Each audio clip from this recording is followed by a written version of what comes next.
Hey, oops. Whoa. Whoa. Good morning.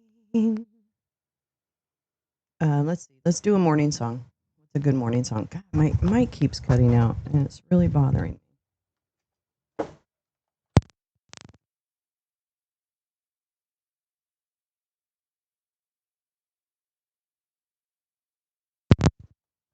Pop, pop, pop. Sorry. Sorry, sorry. Everybody, I'm sorry. That does not help it. Wow. Way to go. Way to go, everybody. Way to do it. Good morning, Neil. How are you? The earth says hello. Good morning, starshine. The earth says hello.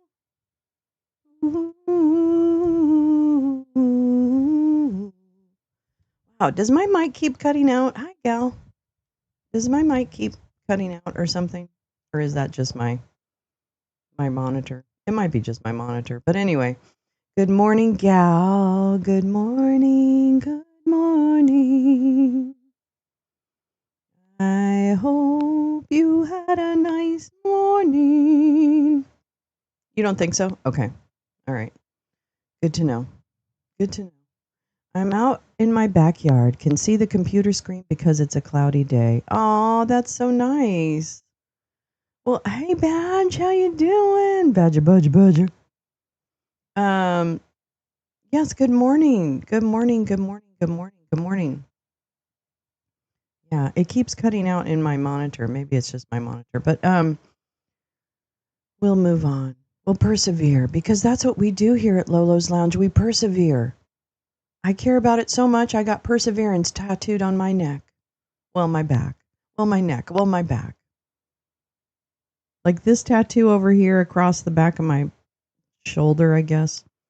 It says perseverance. It's one of my favorite words in the whole fucking world. I'm going to tell you. I got it. It's interesting. I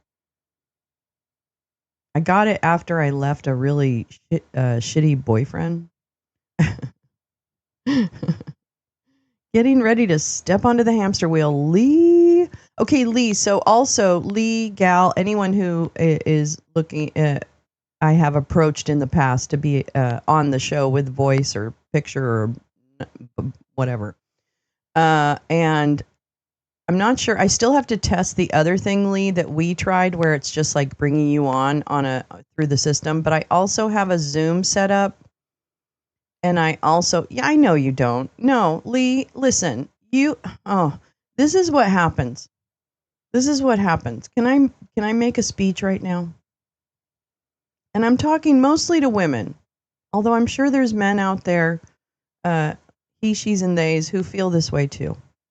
So I just want to make sure. But I because I'm a woman and grew up in that trope, I just want to say something. I feel like, especially when you're in like corporations and stuff, you're not allowed to process what's happening, right? You're not allowed to process how much you're being asked to do. You're not able to do that for some reason. That you know, people have convinced us that somehow undermines our love for what we do, right? Or whatever. When at the end of the day, I think, again, in the trope of a female, you we want to talk about what's happening because it helps us process it and almost like grief in a lesser way, I guess. You're telling your story and you're processing it. And you're letting people know, hey, I kind of need some affirmation or I need some kind of like I'm putting this out. And that should be okay. That's what I want to normalize, especially for young people in the workplace. Like, it is okay to process and to be frustrated and not feel, pressured because what you say in one instance doesn't make me think differently of you in that regard, right? Like, I know you love your job. And so, yeah, it's just, I know you didn't mean to like start that whole thing, but I'm noticing it a lot when I'm observing other people in their careers. And, I get to see Bobo and what she's doing. And she is a great team. I mean, she absolutely loves the people she works with and has worked with them on a couple of projects and hopefully will continue to be affiliated with them. Um, and yet, I also notice that as a woman, especially in the film industry, uh, you navigate that very carefully when you're in a job that is also male dominated. Like, I was in finance for many years, and that was male dominated at that point anyway, in the 80s and 90s. Hello. Uh, and I think that we carry a lot as female thinking. I'll just say, because I believe that there's probably a lot of non-binary folk. Like, these are things we kind of grow up with or conditioned with, and then also things that our surroundings put on us. And I just want to reject that. I want to reject that. I want people, not just women, but people, to be able to process what's happening. Like, I do that a lot, and it doesn't always get the reception that I think it's going to get. When at the end of the day, I'm kind of trying to just be honest about what's happening right now. So anyway, I don't know, not a big speech, but yeah, Lee loves her job. She's frustrated that the tyrant is ruining her days at work and her company's ability to actually do what it does. The common denominator is that this administration ruins everything. Neil, please don't post a picture of your backyard on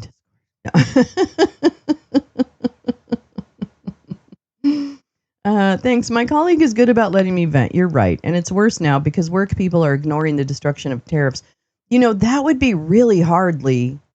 Oh my gosh. Yeah, oh my gosh, you have to balance being immersed in this world where we really kind of break things down, or we look at things in a different way. And then you have to also exist in the corporate world where those things aren't appreciated, frankly, and people are just kind of going about their thing. That must be really challenging. That must be really challenging. It's not like the Arizona desert. Yeah, so I think that, I don't know. Yeah, it's hard to know as much as this group knows when most people don't know it. Yeah, it can be a little challenging because your mind goes differently when it comes to situations. Like, Lee has what I would say is more insight on what's happening because she kind of, looks into it and does reading and stuff like that and thinks about it critically from another perspective. But then she also has to operate in that world and help people along in whatever way, which is not easy in a corporation and certainly not easy in what has been a male-dominated industry. So, like that's hard. So, you can be here. Oh no, girl, you don't need to edit yourself. Let me know. When do you want to do it, Lee? Do you have like a day off? Or I really hesitate to like try to schedule you. So you can definitely dictate when you would like to spend some time just talking to everybody about what's happening. But the Zoom is always set for every day. I'll send you know what I'll do, Lee, is I'll send the credentials for the Zoom to the Signal group, and then everybody will have them. It's hard to know as much as it. Yeah. Let's see. So we talk to the people that know about the things that most don't know about, because how the hell do we tell normies about damn network states? I know. What are we going to, how are we going to tell them about network states? I don't know, yeah. So, anyway, so that's interesting. To that end, have a wonderful day at work. And we love you so much, Lee. We appreciate you so much. I just really adore, and I feel like I haven't been caught up on shit. I'm in Canada next week, off on Friday, but that's your day off. Nope, I'll make a day. I'll make a day. I'll make a day. Nope, nope, nope. Yeah, exactly. Exactly. You if it's next Friday, then let's do it. I'm in. I'm in. I'm in. I'm in. I'll do a special Friday show. I don't even care. We can just chat about fucking whatever we want to. It'll be just a little chitty chat, little coffee talk. Little coffee talk. We'll do a little coffee talk about tariffs. I think that would be just great. I know we all sound crazy. I have to be so careful about how I explain things to oh yeah, I have to load Zoom on my clean phone. The what was I gonna say? Oh yeah, we definitely sound like we are insane. We definitely sound like I have to be so careful with the way I explain things, or if I bring up something in my family call, I have to be so cautious about how I explain it. Otherwise, I do sound like it. Like I sound like a nut. Like I sound like a nut. I tried to explain who Curtis Yarvin was to a very intelligent friend. She thought I was a nutter. Oh, Neil, I'm so sorry. It's so terrible. I've even talked to military people about Mike Flynn, and literally no one knows who he is. I think it would be good if Mike Flynn knew that nobody knows who he is in the military. That would be hilarious. I would love that. See, that's the thing. I think that's part of this too, even though the people in power are the people in power. I think part of this too is that is that you anyway, I'm sorry, I can't remember where I was going to go with that, but yeah, I don't know. It's just part of it is that the people in charge are actually doing damage. So people like Mike Flynn who don't get the attention, even though right now he's in charge of the PTA at West Point. Okay, so calm down. Calm your tits. He is definitely part of the he definitely is that. It's very tricky. Very tricky. So yeah, but there are people in power doing things that are really, really fucked up, and the media is doing a pretty bad job of covering it in general. I mean, I don't watch mainstream media a lot, so it's hard for me to know, but I certainly don't see clips popping up with particular topics that we've always been talking about. Some, yeah, but not all the time. I find that once something really stupid happens that resonates with my friends, then yes, Neil. Oh my God. I'm going to tell you, my family probably thought, I mean, they were really nice about it, but I think they probably thought Q and everything, that wasn't, as important as it was. And now through time and through everything that's come out and, the Tina Peters and all this kind of stuff, now it's like, oh, okay, yeah, I get it. Oh, all right, yeah, I guess those people are trying to do XYZ. I'm like, yeah, that's it. That's it. Yeah, it is really the time to chat about it. You're right, Jane. You have to be strategic when you're trying to dump a lot of information on people. Sometimes very odd went on with the screenshots I took yesterday, and I can't. What happened? What happened, Badger? Wait, who did I not say hello to? Jane, good morning, my darling. Lee, of course, my darling. Gal, Neil, Badger. I think that's all. I think I got everybody. So good morning and welcome to Lolo's Lounge. Welcome to Wake and Bake with Lolo. That's right. We do this thing where we go over the news and then I smoke a bunch of weed and blah blah blah. Um, and I do have quite a few articles to read today, so we're going to be reading some things. I'm so confident that Gal will be able to help us find things that are more relevant than what I have planned, but we'll be doing all of that. I don't think there's much to watch today, although I have a couple of things on saved on YouTube that I think are kind of interesting. So hold on, let me just see. What is that? Oh, there is a White House press briefing that we'll stop into in an hour and a half, whatever. But I also, this is interesting. So speaking of tariffs, I think what's really interesting is that yesterday, I guess the court said that tariff madness, I guess this is what Lawrence says, is unconstitutional. Has he said anything about like that? I mean, have we had any posts? I have a great clip of something I pulled last night off of Bloomberg, but it's on my phone, unfortunately, so I can't really okay, so the headlines I'm reading, hold on, let me pull them up. La la la la la la. La la la la la la la la.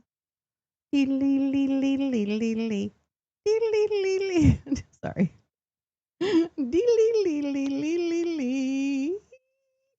Neil, I discuss these topics only if the other person brings it up. Otherwise, the truth sounds like fiction. Yeah, exactly. Exactly. Oh, is the Lindell Dominion case going to be available for streaming? Not sure when it starts, but Kyle Clark from Colorado was just talking about MSN. Really? They disappeared from your phone? That's weird. Like the New York Times story about the Trumpistown in Missouri who supported deportations until the nice lady waitress at the diner got arrested and deported. Hi, Max. That Blonde Ambition video about the network bros is pretty good explainer, but it's a 30-minute commitment. I've shared that one with some people. Did we, I think we watched that at one point, right, Max? I have no problem watching longer videos. That's no problem. I can't wait for the Pulitzer Prize case to go to trial. Klump was out there spinning it as a victory that the court allowed it to continue while he's in office. That's weird. CIT rules against the EPA tariffs. The other 301 and 232. I see. Okay, lots of other tools against China also available. Interesting. So the court ruled against some specific tariffs, which would have been were those just the Liberation Day tariffs? Hi, easily distracted. How are you? Oh my gosh, haven't seen you in a minute. The tariffs aren't going away that easily. Waiting for a write up from council. Yeah, I can imagine. See, I think I can imagine. And is this a district court that did that ruling? The video? Oh, the video you took them from is gone also. That's weird. But your screenshots are gone? That's so strange. I don't understand that. I don't understand that. All right, this is CNN. I know. I just have to start with one kind of news source and then we can go on. This is just our jumping off point. Tariffs and Trump's entire economic agenda were just thrown into chaos. Oh, David. Oh, Phil. Oh, Matt. Clutch your pearls. Really? Was it? A U.S. federal court's ruling late Wednesday against President Donald Trump authority to levy some of his most sweeping tariffs may have also dealt a serious blow to the president's entire economic agenda. Thanks, spirituality. Ooh, thank you, gal. Liberation Day and fentanyl tariffs in Canada, Mexico, and China. No, federal court already filed appeal. Will go to SCOTUS. Yeah, absolutely, it'll go to SCOTUS. Gosh, I really wonder. Oh my God, we should deliver. Yes, we should send tacos to the White House. That's a fantastic. Whoever came up with that, I love you because it bothers him so bad. There will have to be discovery to prove the Pulitzer winning stories were not fake news. Ooh, let's bring it in the entire. Ooh, let's bring in the Senate Intelligence Report and the unredacted Mueller report. Fuck yeah. Fuck yeah. U.S. federal court, as Lee said, ruling late Wednesday against Trump's authority to levy some sweeping tariffs has Trump's core economic policy has been his historic tariffs, but the administration has described its aggressive trade actions as just one leg of a three-legged stool. Built on tariffs, spending cuts, and tax cuts, Trump's economic agenda relies on all three components to stand strong. But a three-judge panel of the U.S. Court of International Trade blocked Trump's global tariffs, which he imposed, citing emergency economic powers.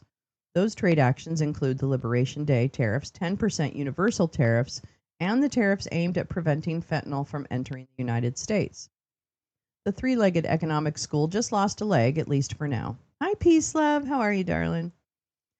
The court, in its ruling, noted that Trump has alternate, if imperfect, tools at his disposal to impose tariffs, tools that multiple White House officials told CNN they are considering, and that economists, economists widely expect the administration to make use of in the coming days. What does that mean? The Trump administration has appealed and plans to take the case to the SCOTUS if need be, even as it hopes for an emergency stay. There is no sense that the court ruling will lead the administration to change course between appeals and alternatives. This is a good point.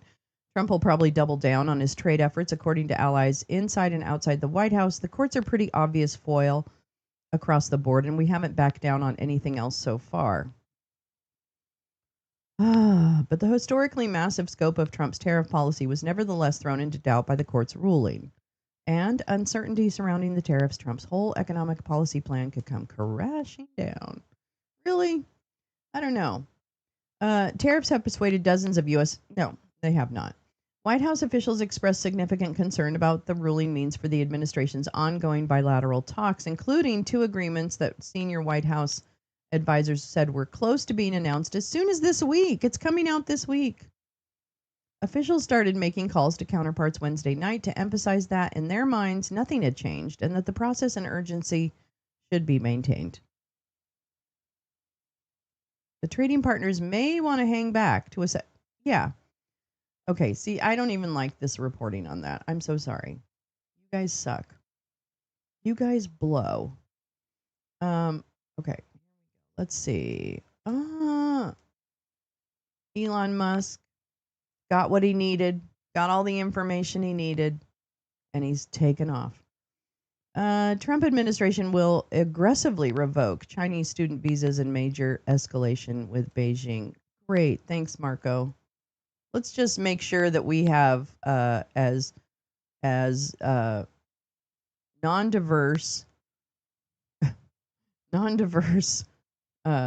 population of students as possible. Let's not have any international learning of people coming into this country, which is the dumbest thing I've ever heard. Cutting off some of the smartest people in the world from coming to our universities and helping, create an actually rich and diverse viewpoints and knowledge and all of the things, cultural, all of it, is ridiculous and stupid and short thinking. Let's see what else is happening today. I don't want to. You're not going to tell me what matters, bitch. You're not going to tell me what matters. HHS. Oh, here we go. Start the day. 5 things to know. Here we go. Now, great. Thank you, CNN. Just tell me the 5 things I need to know. Hi, Tom. Where the hell have you been? Thank you for coming. Oh, let's see. Here's the 5 things. Blah, blah, blah. Tariffs. Okay, we just talked about that. And bird flu. The Department of Health and Human Services has terminated a $590 million contract with Moderna to develop a vaccine that would protect against bird flu. Since 2024, there have been at least 70 cases of avian influenza in humans and 1 death. The contract was canceled because the drug maker was studying the effectiveness of an mRNA-based vaccine, which the Trump administration doesn't trust. Yet mRNA technology is currently used in Moderna's and Pfizer's BioNTech's COVID-19 vaccines. Quote, the attack on mRNA vaccines is beyond absurd. It was President Trump's. Okay, well, that's not relevant. These vaccines have been administered. This is what I want to hear. These vaccines have been administered nearly 2 billion times to hundreds of millions of people around the world, making it one of the most widely used and widely studied vaccines in human history. They are safe and work well, said Dr. Ashish Jha, the White House COVID-19 response coordinator during the Biden administration. If bird flu starts spreading from people to people, we will come to regret this day as we decided to put the lives of the American people at grave risk. Foreign policy or finance minister, U.S. needs to shed their clump hair shirt. So that's terrible. All right. So the funny thing, It's not funny. The frustrating thing about this is that a joke of a person like RFK Jr., who's an absolute fucking heroin addict, whacked out meth head, is killing people. He's going to actually take actions that end up with people dying if they're not already dying. If he hasn't already done enough damage through the measles vaccine, you know? So, what are we working on? Okay, let's see. Let me see. Busy, busy, busy. Oh, I know you're busy, Tom. You're always busy. Tom is sitting in a lumberyard parking lot waiting on my pickup truck. Actually, that sounds like fun. Tom's doing a project. Tom, what are you doing? Tom, wait. Foreign policy or finance minister. Use him. Okay. Good morning. Morning, Teresa. How are you, darling? I have a couple of your things today. Let's see. Yes, I am. Biggest project of the summer. Ooh. They requested trade court and got smacked down. Yes. Did they really? They requested it be heard in the trade court. Is that true, Tom? Did you hear about the E. coli breakout in lettuce and some kid got sick? Oh, yeah, that's right. You did it because it wasn't talked about from the government. Ooh, that's very loud. That's funny. Wait, what are you doing? Insulating and siding. Oh, that sounds like a lot. It's not really, but I hate them too, yeah. I love to watch people woodworking. I know, right? It's really good. That's cool. Wow, that sounds like fun. It's a barn raising here. We're raising a barn over there.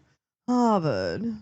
Imagine spending years studying, writing essays, doing lab work, taking tests, and completing all of the required courses necessary to earn a college degree, only to wonder whether you should attend your own graduation. That's the situation for many international students at Harvard University who fear that an immigration-related action will be taken against them during today's commencement ceremony. A school official spelled out in a court filing. Some international students who were supposed to attend Harvard for future semesters are also reconsidering doing so. Others have had trouble getting student visas to the U.S. at embassies abroad. 3 senior government officials told CNN that State Department is currently reviewing all Harvard-affiliated visa holders, not just students, which is a notable escalation in the Trump's administration feud with the school. Yeah, what is going on? I thought the ostrich farm thing was done. I thought it was done. I thought Queenie blew all the wrong whistles on the people at the ostrich farm. They kicked her out. That's the last I heard of the ostriches. She literally got kicked out of the ostrich farm. They even had a meeting to tell her that she shouldn't come back. Sorry.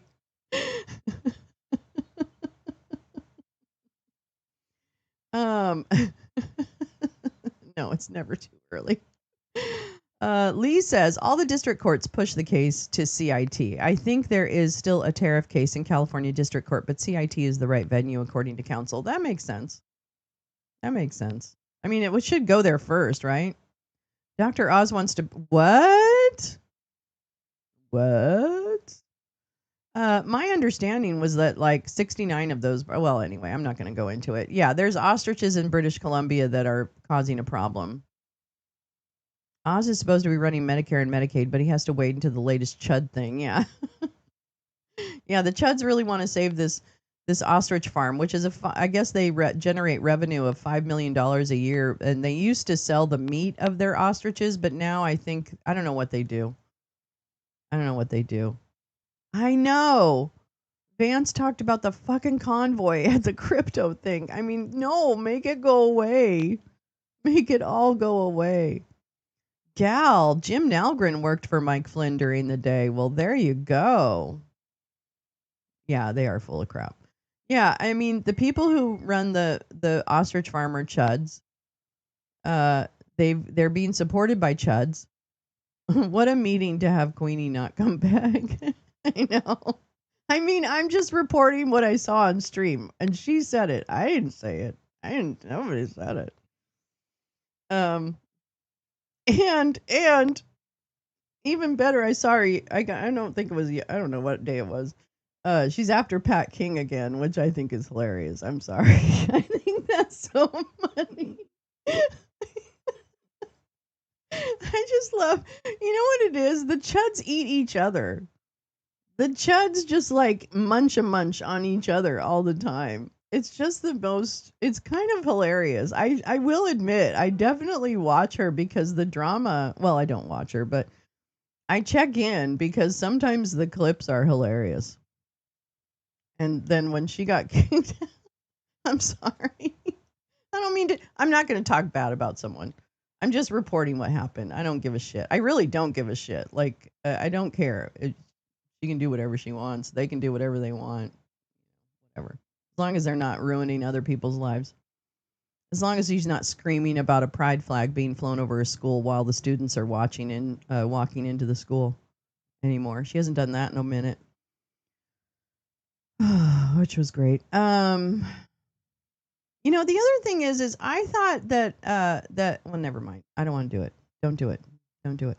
Extreme weather. Global temperatures are forecast to reach record or near record levels during the next 5 years, according to a report from two of the world's top meteorological agencies.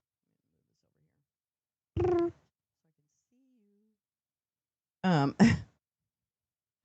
I tried it at the Roaring Restaurant in the CN Tower. It was fancy. What's that? Ostrich? Oh no, yuck. I can just see this meeting going on. It's hard to have a little bit of knowledge about some things, huh? Peace, love. Okay, let's see. The World Meteorological Organization and the UK Met Office predict there is now a 70% chance that global warming will exceed 1.5 degrees Celsius, a rate that will increase the risks of more frequent and intense weather events, such as heat waves and heavy rainfall. We have just experienced the 10 warmest years on record. Unfortunately, this WMO report provides no sign of respite over the coming years, and this means that there will be a growing negative impact on our economies, our daily lives, our ecosystems, and our planet. Well, thanks for that. What a thanks so much. All right, and 16 states filed a lawsuit against the Trump administration on Wednesday over the federal government's decision to gut research programs at the National Science Foundation. In April, hundreds of grants, mostly related to diversity, equity, inclusion, accessibility, and misinformation research, were terminated. Since then, additional cuts have led to the cancellation of 1,753 grants worth nearly $1.4 billion across numerous areas of research. The states allege that eliminating such research will jeopardize the U.S.'s position as a global leader in science, technology, engineering, and math, and that cutting funding relating to diversity was illegal. This administration's attacks on basic science and essential efforts to ensure diversity in STEM will weaken our economy and our national security. Putting politics over science will only set our country back. Yes, Letitia. All right. Well, that's what CNN wants you to know. So there. So there. No. Peace. Stop. Stop. Stop. Stop. American Resiliency Channel.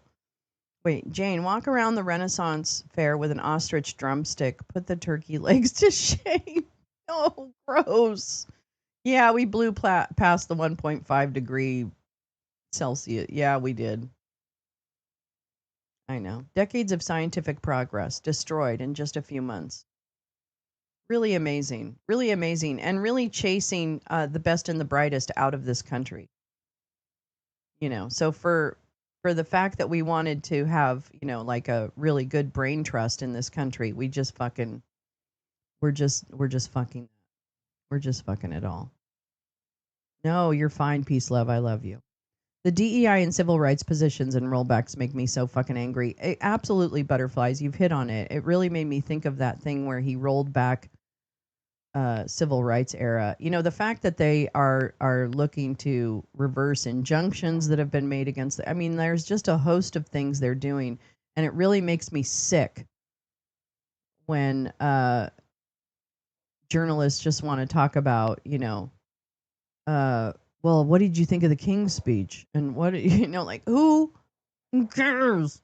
This is why we don't have nice things, is because we allow the disinformation to continue. Yeah, we get the drain trust. Carla, how are you, darling? I think we have a real problem approaching with this latest variant of COVID spreading very quickly with Bob, the roid rager, in charge of keeping it in check. The truck should be here any minute. Okay, Tom, take care. Have a good rest of your day, babes. See ya. Thank you for stopping in during your busy day. I know, so much damage in just a little time. It's overwhelming, and I guess by design it's overwhelming. Like I guess that's the point. I don't know. It's kind of too much, frankly. Okay, let's see. We've got stuff. We've got stuff. We've got stuff. Yes, we do. How about you? I got some Teresa Carter stuff today. Yeah, yeah, yeah. What's that? Oh, well, speaking of which, we have a better story on the Moderna contract. Let me see if there's anything.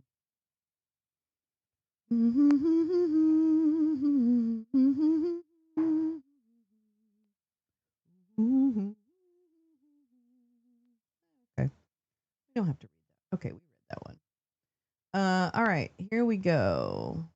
I've got this one. Now, this I want to read about.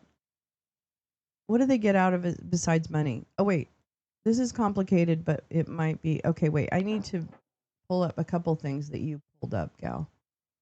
Hold on. Let me go back to the My Lines timepiece that you shared a while ago.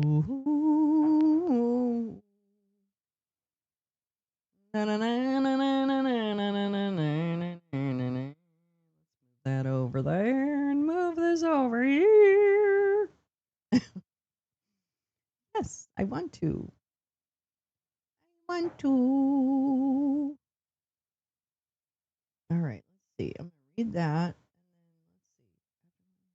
Oh, I fucking love.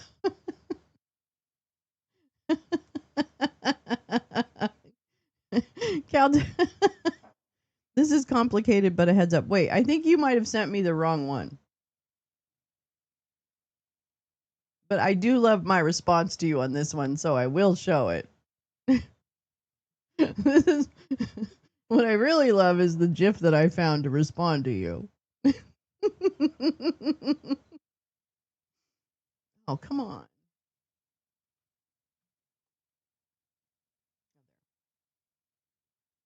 Okay.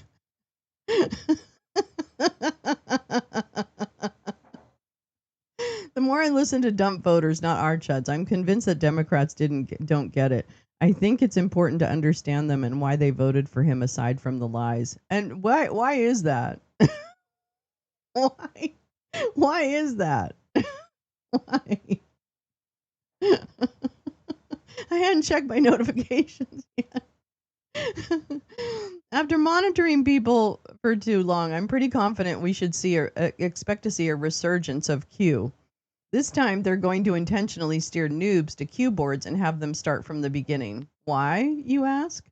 Because Mike Flynn is Q and his enemies haven't been arrested yet. That's right. No, Jane, you don't. You don't. But then to me, I said, well, this is Mike right now.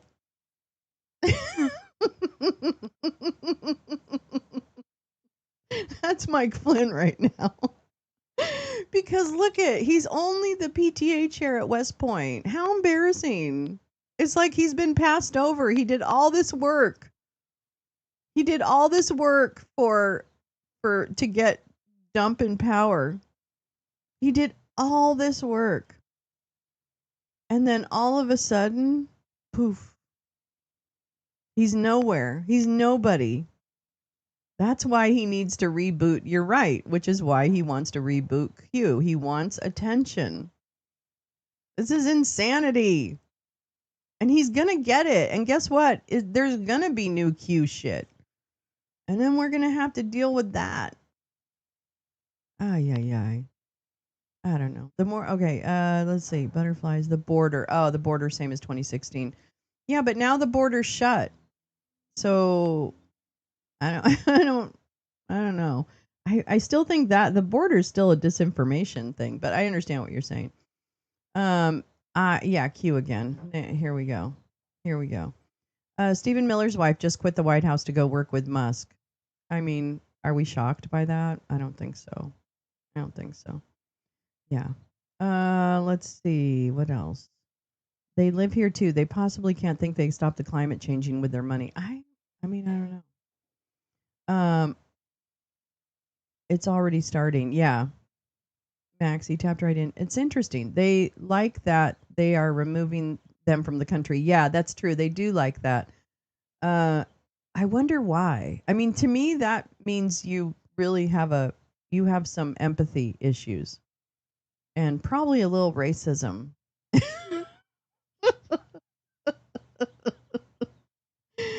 There's a rumor Miller's wife is having an affair with Musk.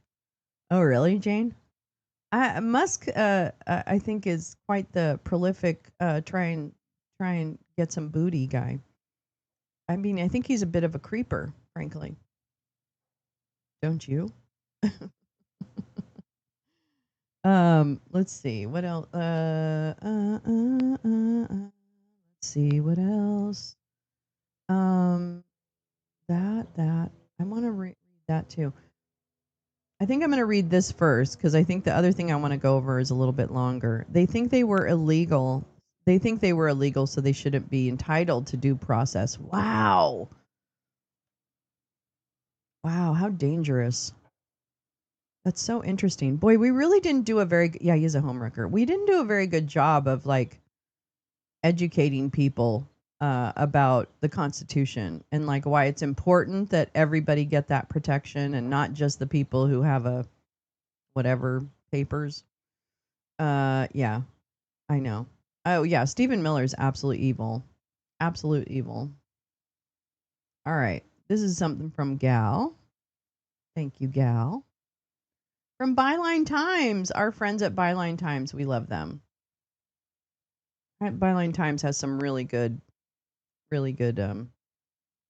journalists like Heidi Kuda. Yeah, yeah. Harvard is doing free civics courses. Oh wow, that's cool. No, I can't imagine Elmo's pillow talk, and I wouldn't want to. I think it would be like a violation.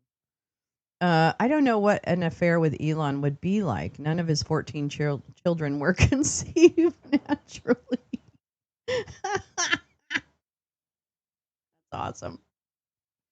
Oh wait, what's this? What's this? What's this? We're loading it up. Gal is loading us up. Oh, here we go. Harvard is launching free college courses online for every U.S. citizen, highlighting basic U.S. government, understanding the Constitution, and how to recognize a dictatorship. Takeover 101. That is so cool. I love that. I want to take it. I'm going to take it.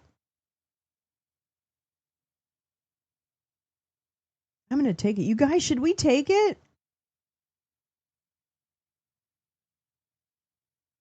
I feel like there's a point at which I'm going to look into them and see if it's something that would be fun to do interactively online. You know what I'm saying? Wouldn't that be fun? So we'll see. Okay. All right. That's pretty cool. I'm going to take a look at that. Let's see. I want to read about Russia. Here's something to consider. Here's your daily Jesus. Oh, wait. Oh, whoops. That's a good one though. In nomine Patris et Filii et Spiritus Sancti. All right, here we go. Give me that old time religion. Give me that old time religion. Give me that old time religion. Oh. Here's something to consider for future clergymen about to finish their theologian studies. How about a trip to the front line? To most future priests, such an offer might sound strange and not the least bit tempting. So I can red rum. Okay. Oh my God, we watched The Shining the other night in Discord. I love that movie so much. We also have to think about a movie for tomorrow night. If people would put their thinking caps on, please. Thank you very much. You have a role to play in this too. You have to pick the movies. Here's something to consider. Blah blah blah blah blah. To most future, okay. Blah blah blah blah blah. To most future priests, such an offer might sound strange and not the least bit tempting. For Russian ordinands, it is merely the latest example of the fusion between the Orthodox Church of Russia and the Putin regime's wars of conquest. Last week, Patriarch Kirill unveiled a new master's program called Training and Interaction of Military Clergy with the Armed Forces. What could go wrong? The courses are set to train military clergy in Rostov-on-Don, close to the fighting in Ukraine. While the Orthodox Church in Russia retains a formal independence, it is de facto subservient to the whims of the state and in the current totalitarian regime or You're climate. listening to Byline Times. What the News hell? investigations without Stop. fear or favor. Oh my God. You just play on your own? That's annoying. Okay. While the Orthodox Church in Russia retains a formal independence, it is de facto subservient to the whims of the state. And in the current totalitarian climate, Vladimir Putin is the state, to paraphrase Louis XIV. Okay, my understanding is a little slightly different dynamic. And Gal, you can definitely correct me. My understanding is that the Orthodox Church in Russia is actually a bit more of a power player and owns a little more space in Putin's head than just, the local vicar. So I don't know if that's actually it was so late, Jane. I'm going to do it again, I think. I'm going to do it again. Yeah, oh great, a holy war. We watched I Heart Huckabees, Carla. Botched penile implant surgery? Wait, what? It would be fun, wouldn't it? Easily, I'll take a look and see if it's like easy to do and not frustrating to watch. Okay, I'm caught up a little bit. Project Easter or Esther? They're intertwined. Yeah, I thought. Yeah, KGB Lee. You're listening to Byline Times. News and investigations I don't know without what the fear fuck. or favor. For much more exclusive content, edited by Oh me, my Hadi God. Faru. Subscribe to our You're monthly an idiot. Fuck this website. Fuck this website. Oh my God, I'm muting you. I'm gonna mute you, bitch. Wow, somebody tell Byline Times that's fucking annoying. How about that? Oh my God. That's Kirill, the patriarch of the Orthodox Church in Russia. He's a real piece of shit. He is not a man of God, that's for sure. I think Pekka is an author on this, and I have a lot of confidence in his assessment. But yes, the Orthodox Church is run by a former KGB. Yeah, I just have a feeling. I mean, in the little bit of that I looked at a long time ago, granted, I thought there was more of a power dynamic between Kirill and Putin. That wasn't just like, again, the nice vicar down the street. It's not a bean supper kind of thing. Yeah, I think that Putin and Kirill are definitely buddies. Yeah, definitely. Run an archive and it won't do that. I know, run an archive, yeah. Well, I just muted it, so fuck this site. For Putin, it is imperative that his invasion of Ukraine is framed as a spiritual war in defense of Russo-Christian values. What are those? It is therefore hardly surprising that the Church's supreme leader gave his blessing to the war, which he has labeled a holy war.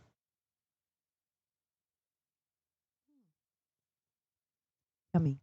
On the front lines, Orthodox priests bless Russian tanks and missiles, while Maria Zakharova, Putin's chief propagandist at the Ministry of Foreign Affairs, adds to the Christian fervor by describing Ukrainian President Volodymyr Zelensky as satanic. He's Satan. The merging of a church and a state power is nothing new in Russia, but should rather be seen as the resurrection of a dormant alliance. The Orthodox Church, yeah, think Rasputin. No, I'm just kidding. He was a mystic. He wasn't a religious guy. The Orthodox Church has historically nurtured strong ties to the central rulers, not least during the final decades of the House of Romanov. Hello, there we go. Where the deeply religious Nicholas II erected more than 10,000 new churches and joined a pilgrimage during the canonization of Saint Seraphim of Sarov in 1903. Following decades of suppression in the Soviet era, Orthodox Christianity saw a revival in the wake of its collapse. This also meant that the concept of Ruski Mir, a term containing double meaning of both Russian peace and the Russian world, because mir means peace and world, fun fact, was redefined. While the concept had been popularized as a geopolitical tool during the Soviet era, it gradually developed a spiritual dimension as well. This recoupling of the political and religious was largely overseen by Kirill, who served as Patriarch Alexei's II right-hand man in the Department for External Church Relations of the Moscow Patriarchate until 2008. Following Alexei's death that same year, Kirill was enthroned as a primate of the church. From his undisputed power position, he reaffirmed the relationship between the Kremlin and the church by describing Putin as a miracle from God, ahead of the secular ruler's reascension to the presidency in 2012. His direct involvement with Russian politics was cemented during the large anti-government protests known as the Snow Revolution, 2011 to 2013, which Kirill likened to ear-piercing shrieks. While aiding Putin domestically, the direct politicization of the Russian church has also redefined its message abroad, where Kirill has thrown his weight behind Putin's neo-imperialism. His sermons on the sacred Russian land are informed by a revanchist. Gosh, I never know how to say that word. To reintegrate the Russian territories into the patriarchate of old, including Ukraine. Fearing a weakened authority in Ukraine, the church was initially skeptical of the annexation of Crimea and even boycotted a ceremony in the Kremlin to celebrate annexation. Such concerns have long been buried, however, and the new imperialist crusader approach was cemented 3 months into the full-scale invasion, where Kirill held a speech lamenting Vladimir Lenin's dismemberment and humiliation of Russia's historic border claims. Oh, you're blaming Lenin? What the fuck? Wow, that's spicy. Beneath the religious garments, we find a different Kirill than the Lamb of God presented to the public. The patriarch was born Vladimir Gundyayev. I wish they'd do it in Cyrillic, and I could probably pronounce it better, and was a KGB agent in his former life. Following the collapse of the Soviet Union, Gundyayev used his position as head of the church's foreign relations to secure a monopoly on importing cigarettes to the newly liberalized economy. This raked in a fortune of between 1.4 and 4 billion. What? Following the collapse of the Soviet Union, he used his position as head of the church's foreign relations to secure a monopoly on importing cigarettes. What? Gundyayev has also enriched himself in the process. His estimated personal net worth ranges from 4 to 8 billion and is stashed away in secret Swiss and Italian bank accounts. What? The patriarchal palace outside St. Petersburg was recently given a luxury renovation to the tune of $43 million, while his summer residence on the Black Sea, valued at $240 million, is nothing to scoff at either. In the Church of Gundyayev, Matthew 19:24, it is easier for a camel to go through the eye of a needle than for someone rich to enter the kingdom of God, is not viewed as a central passage. No shit. The mutual benefit of the unholy alliance are obvious. Kirill provides Putin with a thin veneer of religious legitimacy for waging his wars while receiving a king's ransom in return. The spiritual validation is first and foremost intended to pacify the Russian people.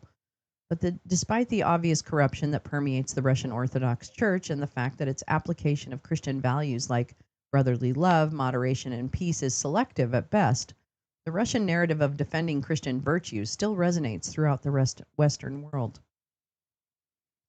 Just look at the claims put forward by pop psychologist Jordan Peterson. He's a pop psychologist? Let's call him an incel, who tells us that there's every sign of a revival of Christianity in Russia. Peterson tells his followers that Russia is witnessing a veritable storm of church building and cathedral construction, and triumphantly points out that Putin is himself, in principle, a practicing Christian. Huh? What? A similar narrative is used by Hungarian autocrat Viktor Orban, once a self-defined agnostic liberal, who now styles himself as a defender of traditional Christian values alongside his ally in the Kremlin. When Kirill was removed from the EU sanctioned packages, it was in no small part thanks to pressure from Orban. What? He was removed from sanctions? What? Yeah, but does Kirill have a pool like Lee does? No, he doesn't. Does he have friends like Lee does? No. They even asked Taco Don about his favorite verse in the Bible, and he didn't even know one. You're right, Jim. Boy, did he get mad about the taco thing. Ooh, he was a little pissed in that, wasn't he? Sucks to suck. Let's see. The Russian narrative is compelling to many Westerners, especially those who identify as Christian and feel threatened by secularism. Putin understands those fears perfectly, and while his faith remains doubtful, he is certainly no Nicholas II. The old KGB agent knows exactly which buttons to push to convince true believers. People like Donald Trump Jr. make it all the easier for him by eagerly spreading false Russian narratives about Ukraine, banning the Orthodox Church. Even the late Pope Francis brought this particular disinformation narrative hook, line, and sinker. When it comes to feeding Western audiences with false narratives about Ukraine's war on Christianity and, conversely, Russia's spiritual mission, none has been more fervent zealot than Tucker Carlson. Whoop, whoop. No, because I surprised to hear from that platform. Wait, the media have to keep harping on Taco. I agree. Trudeau said Jordan Peterson and Tucker Carlson are paid by Russia in his last year. I would totally. I mean, I already buy that. Yeah, Elon is a broken person. Now he just happens to have way too much money. And we should stop having broken people have so much money. Like he's broken beyond repair. Okay, here we go. During an October 2023 interview with Bob Amsterdam, an American lawyer representing the Russian Orthodox Church and paid for his services by Russian oligarch Vadim Novinsky, Carlson dedicated an entire episode of his show to promoting this false narrative to his largely Christian audience. The case resolved around Draft Law 8371, a bill that gave the Ukrainian authorities the power to investigate religious groups in Ukraine tied to the Russian Federation. Well, that seems pretty normal. Carlson titled the episode Biden's Biggest Crime. What does Biden have to do with any of this? What Carlson and Amsterdam forgot to mention was how a number of the church's priests had been banned after criticizing the war. The interview also omitted the numerous killings of priests by the invaders, like Stepan Podolchek, who was killed after refusing to convert to the Moscow Patriarchate. A brief examination of Christianity in Russia paints a somewhat different picture than what Votniks like Peterson and Carlson propagate to their gullible audience. Only 10% of Russians attend church every month. The veritable storm of church building and cathedral construction disguises the fact that most of them are half empty, accelerated even more by declining birth rates and hundreds of thousands of dead soldiers. Ironically, monthly church attendance is almost double in Ukraine. The persecution narrative is an easily recognizable motif to a Christian audience. But is Christianity threatened in Ukraine? Of course not. We are once again witnessing an effective Russian disinformation campaign. The Orthodox Church was banned due to being deeply infiltrated by Russian intelligence operatives, who were, among many other things, training mercenaries for the war and acting as spotters for Russian artillery strikes. This was a real national security threat that the Ukrainian state would have been foolish to ignore. The fake Russian church was replaced by a Ukrainian church in 2019, which was consecrated by the Patriarch of Constantinople. The concerns about Christians being unable to practice their faith in Ukraine are, in other words, entirely baseless. While the Orthodox Church espionage activities have been curtailed in Ukraine, Russian intelligence continues to use it as a cover for clandestine operations in a slew of other countries, in addition to spreading an increasingly radical message. In Sweden, the local branch of the church has bought a series of properties conspicuously close to the Swedish military installations. This is also the case in Norway, where clergymen have been gathering intel on drinking water management in border towns. Were they looking for water to consecrate, or Was their mission perhaps less sacred? In France, a cultural center suspected of being a spying hub was erected in 2016 within a stone's throw of the French Foreign Ministry. In other instances, the Church's extensive espionage activities have already been proven beyond doubt. When the abbot of the Russian Orthodox Church in Sofia was expelled from Bulgaria in September 2023, officials described his extensive use of hybrid strategies to sustain Russia's influence and geopolitical interests. In Estonia, which has a large Russian and Orthodox minority, the church's extremist rhetoric has also forced Tallinn to expel the head of the church because his message of division and hate was a threat to national security. While the examples are numerous, even just scratching the surface quickly reveals that Russia is far from the spiritual bastion that state propaganda tries to put on display. Putin might be savvy enough to don a cross and attend Easter Sunday Mass, but it's all for show. The Kremlin's fake spirituality is emblematic of how religion has been weaponized and turned into political tool in Russia. Well, here too. And the Christian values narrative is part of an extensive information war being waged at home and abroad. Don't fall for it. Thank you. Oh, Pekka is good. That's good. Thank you. I was wondering what was happening with the Orthodox Church in Russia. I was really wondering about that. Thank you. Thank you very much. I'm going to light a joint because it's time to bake. We waked. Now we bake.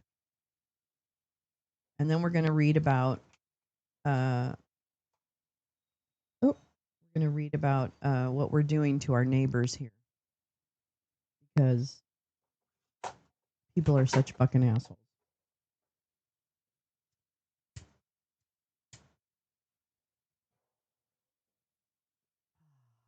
That's better. Anyway, Trudeau said Jordan Peterson and Tucker Carlson. Yes. The pool is still waiting for warm weather. I know. You know what? It got really cold here all of a sudden. I don't know what the temperature is right now, but in California, it's like a little chilly. And it was like super hot. I don't understand. I just kind of wake up and go, oh my God, thank God I'm awake. And then I go from there. Yay. Yeah. Swine flu? Is it swine flu butterflies? Was that the pig flu? Swine flu? Was that what I don't know what the real name was. But yeah, I think it was swine flu. Anyway, how are your guys' days going? I got new headphone type things, like monitor type things. So I'm hoping that it works. I guess it doesn't change anything that I'm saying, but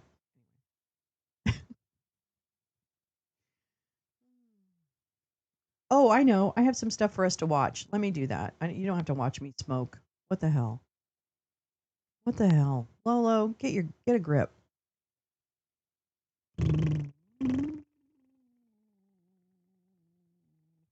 La la la la la la la la la. Ooh, I want to watch this little thing from Heather Cox Richardson about crypto. I noticed it was shared in Discord too. I'm so happy. You guys are amazing. So hold on. Trump is actually Be quiet. Wait till I'm ready for you. Be quiet. All right, this is Heather Cox Richardson. It's only 8 minutes and it's about crypto, and I haven't listened to it yet, so I'm very excited to listen to it. Cranberry oatmeal. God, I love oatmeal. I love oatmeal so much. I really do. Oatmeal is like a heavenly food, if that's a thing. Oh, wait, I gotta go to the other screen. Here we go. Heather Cox Richardson is one of the smartest ladies on the planet. I love these little things she's doing. I think that's so great. All right, here we go. One of the things that I think is extremely hard to understand. I think we understand the normal kinds of corruption we see around us in different administrations, and certainly in the Trump administration. Trump is actually literally selling access to himself for $5 million a pop. If you want to come in a group of 20, it's only $1 million a person, which is just mind-boggling. But I think what people have a hard time grasping is cryptocurrency and what cryptocurrency is and how it fits in all this. Now, I am not an expert in cryptocurrency, so I'm going to give you the overview of what cryptocurrency looks like without delving into all the many different permutations of it. The place to start, weirdly, is with the idea of what money is. You know, actually, all money is an agreement among people that they consider something of value. And a state that is a government has said, okay, we're going to agree that's a unit of value, and we're going to put our weight behind that unit of value. And that's a bit of a simplified version of what currency is. But I want to get away from the idea that something that doesn't exist couldn't be currency, because it could be if we agreed for it to be. And that's somewhat important to remember at when you think about cryptocurrency. Sorry about that. All right. Except currencies are established by states. They're overseen by, and I don't mean the US states. We had that system before the Civil War, but I mean national governments, the countries. So currencies are established by countries, which means that they operate under the law. They are overseen. You can't cheat with them. I mean, people do, but there's laws about not doing that. And there's an international system of currencies that oversees the way they operate so that people can't launder money, for example. Again, they do, but there are laws against that.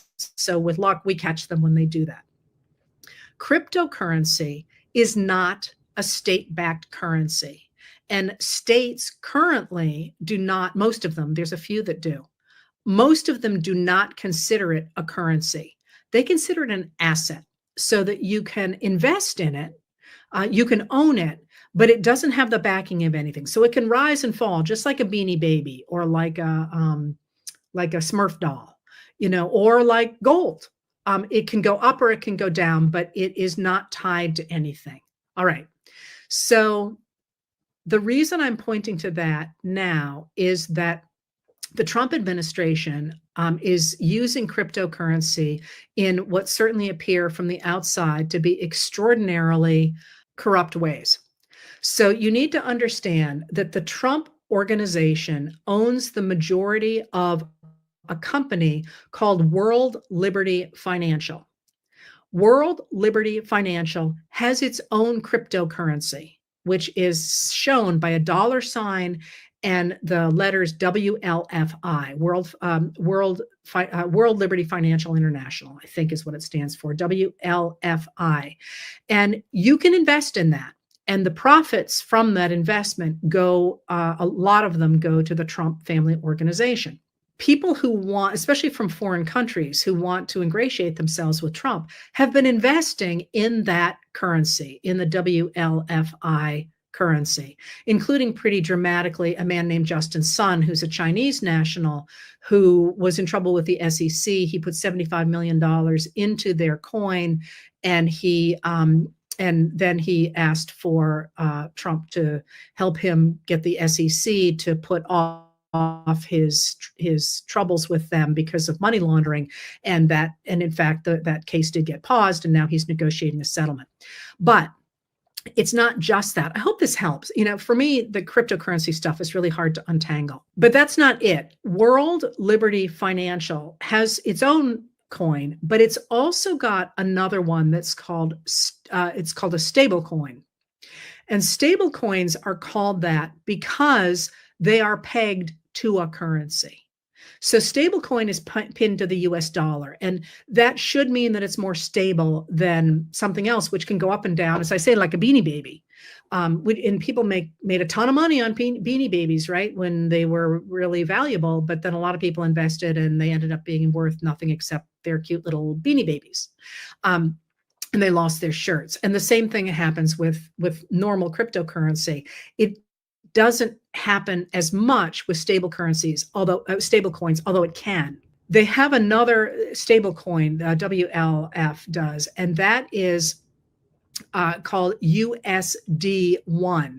And USD1, $USD1. USD1 is a stable coin that is part of World Liberty Financial. Now, last week, an investment company that is backed by the government of United Arab Emirates put $2 billion into that stablecoin as it was completing a deal with a different cryptocurrency exchange called Binance. Why does that matter? It matters because the way you make money, if you have a stable coin, because you're not playing with the market the way you can with another coin, the way you make money is you take that money and you invest in it, and whoever owns the stable coin gets the investment money.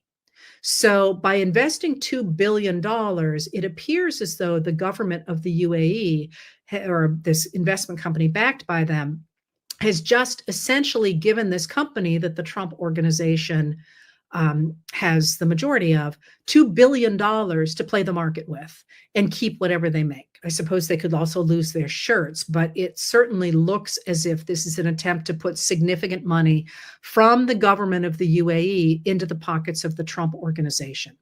There is also another cryptocurrency coin that matters for the Trump administration, and that's that Trump, you may remember, on January 17th, 3 days before he took office, launched his own meme coin. Now, a meme coin, there's a bunch of different kinds of coins, and a meme coin is one based on an internet meme, and it goes up and down, again, like a Beanie Baby. And that, once he announced it, lots and lots of people invested in it, but it lost about 88% of its value within a couple of months. And when that happened a few weeks ago, Trump announced that the top 220 owners of that meme coin could have a special dinner with him and a private tour of the White House. The few of them get a private tour of the White House. And that promptly created so much trading that it created about $900,000 worth of profits to the traders. And of course, that would involve the Trump administration. So there is this real level of corruption and grift in the Trump administration that is also, I think, something that he's trying to make sure people look the other way rather than they're seeing. And of course, I'm not talking today, because this is a shorter one, about the different ways in which the Trump administration is losing favor with people around the country. But that's a really big deal right there. So what's happening with that? First of all, you're seeing this, I think, this attempt among the Trump administration to distract people so they don't see the extension of the economy in such a way that it benefits the very wealthy and basically really badly hurts the vast majority of Americans. Authorities today are trying to determine. We already saw that this guy was kidnapped. No need to worry about that. Okay, let's see. Let me go ahead and do this. Yeah, I actually, thank you, Jim. Adam Mockler does have information on this. I have a couple of articles that I'd already pulled actually a minute ago, a couple days ago, for us to read about this. And so I think this is a good time. It's a good time to go over it. But what's interesting to me is that there is so little discussion about what, I don't know, it just seems like this is just like a ho-hum. Oh yeah, the money's coming in from foreign governments, but it's basically being controlled by members of the Trump circle. What? Like that should be obviously something that is just unacceptable. It doesn't make any sense.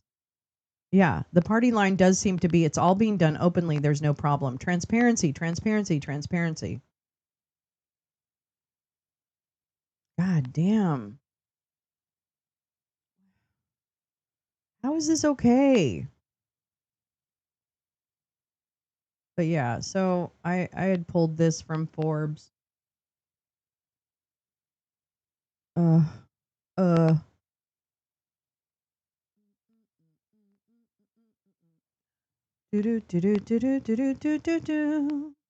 Anything goes. La la la la la la.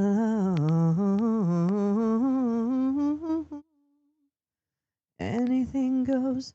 I don't think they're anonymous. I think there's some way to always back into what the wallet is. I don't know that, but I can imagine. I don't know.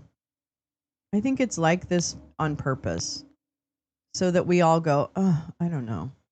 You know, like I can't keep up with it. I mean, it really is quite they really did a brilliant job. If you really look at the sum total of where we are,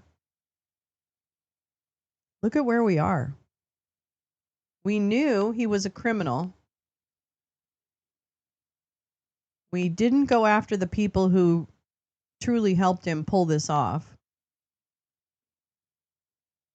He won again. And this time they had 4 years to write out some of their plans so that they could execute as quickly as possible.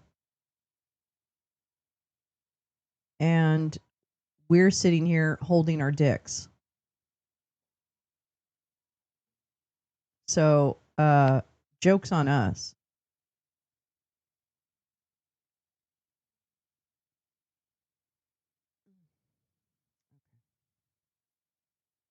All right. So, speaking of which, this is from May 21st. And it's from Forbes. Trump's new partner for crypto venture is KuCoin, an exchange banned in the U.S., fined $300 million for money laundering. And I also have a story about the Justin's son. I don't know. Reagan, I would imagine he hung out with all those people if he wasn't formally a part of it. When did the Heritage Foundation come to be? Donald Trump's crypto venture launched its stablecoin Wednesday last week on an exchange recently banned from the United States after admitting to violating anti-money laundering laws and agreeing to pay a $300 million fine. Key facts. Trump is also the chief crypto advocate and inspiration for World Liberty Financial, a decentralized finance platform launched in September 2024 with the involvement of his 3 sons. Oh, that's right. Barron's in this one too. That's right. Trump and his family control about 60% of the company. There you go, butterflies. Through an LLC, according to World Liberty Financial's website. World Liberty I can't say that. Liberty. I can't say it fast. Yeah. World Liberty Financial USD1 stablecoin, a cryptocurrency whose value is pegged to the US dollar, began trading Wednesday on KuCoin, the Seychelles headquartered crypto exchange. What could go wrong? It had initiated talks about carrying USD1 after it demonstrated strong demand in certain regions. What?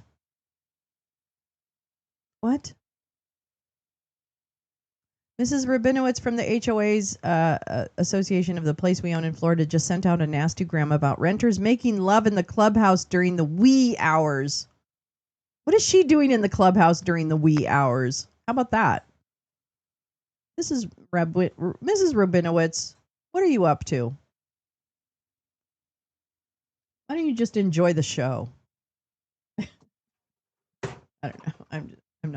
I'm not saying you should watch people, but I mean, if you're gonna make love in a clubhouse, like when I was on the get off ramp, I didn't expect people not to see what was happening. I might not have. I was pretty drunk, but at the same time, I'm just saying.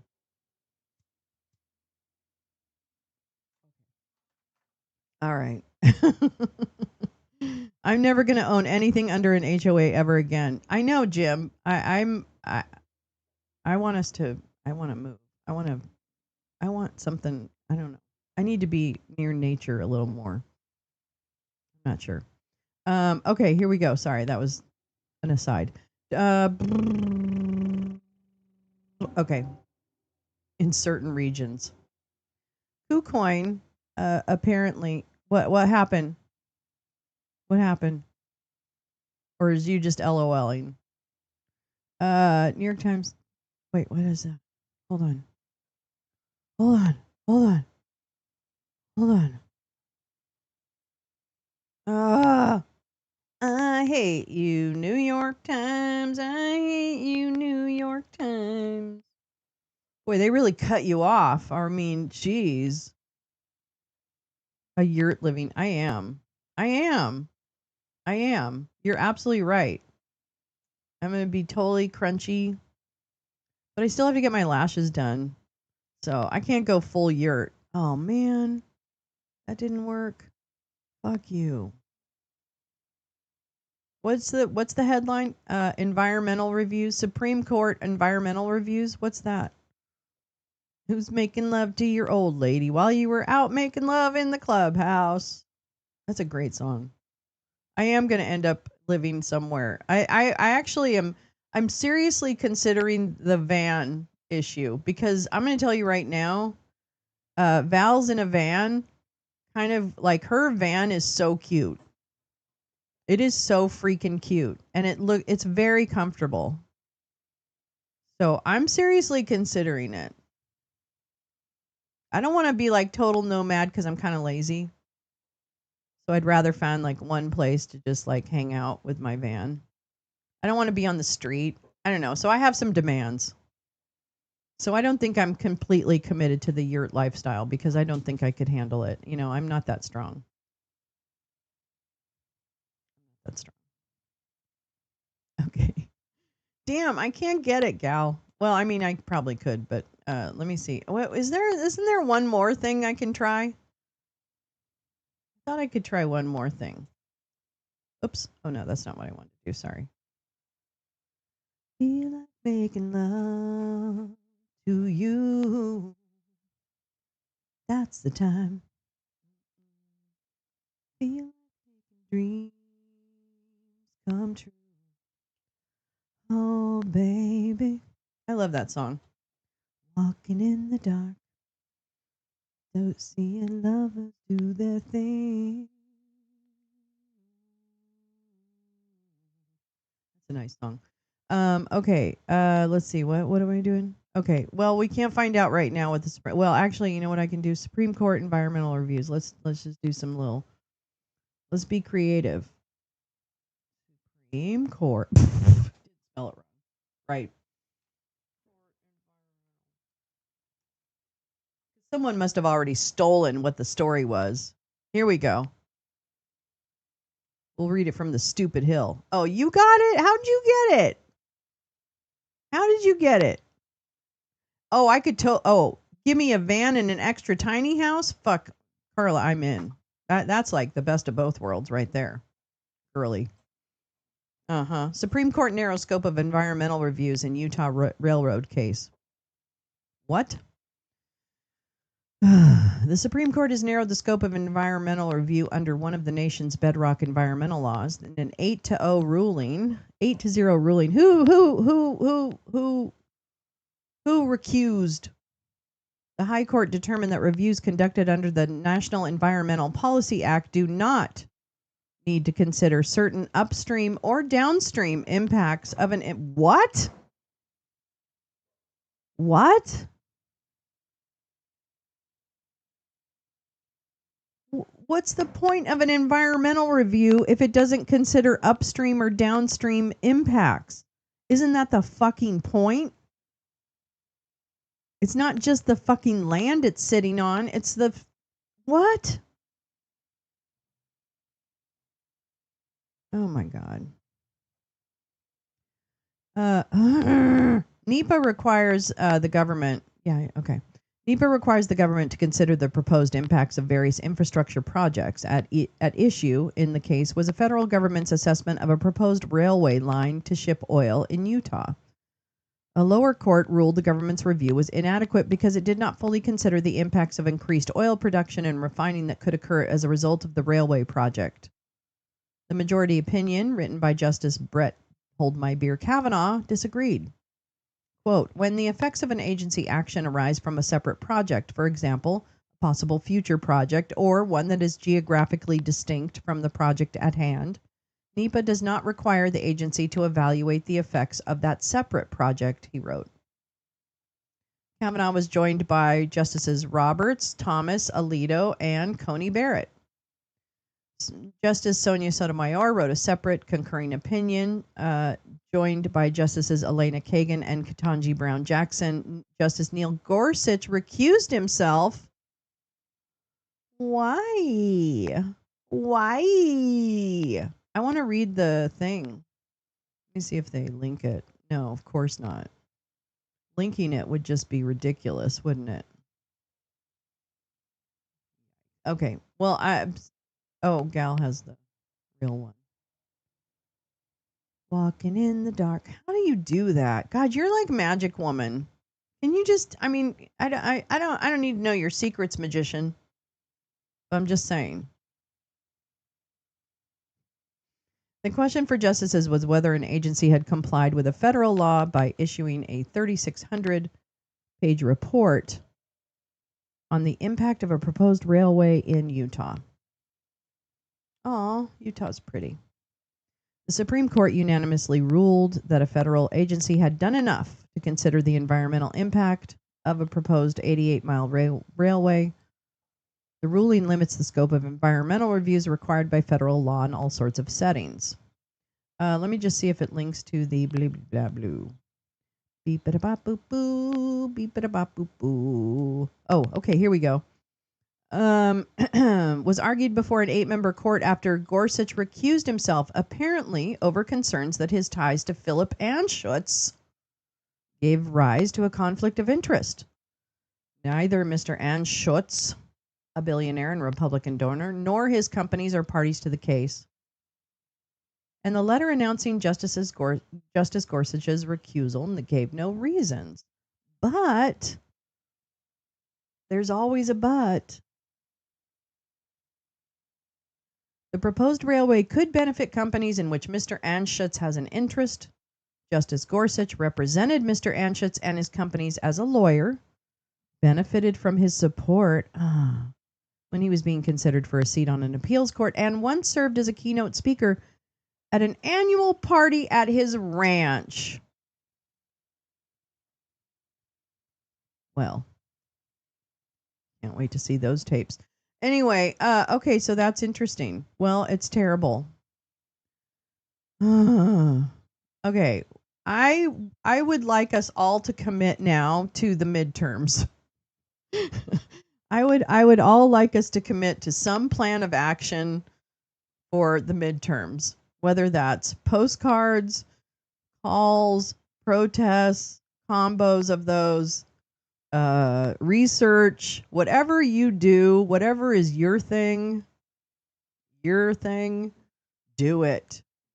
I think we need to be ahead of this. And I think one of the things that I really want to talk about, in fact, this summer I want to talk about it a lot, and that is there must be real people, Democratic challengers in every district for every position.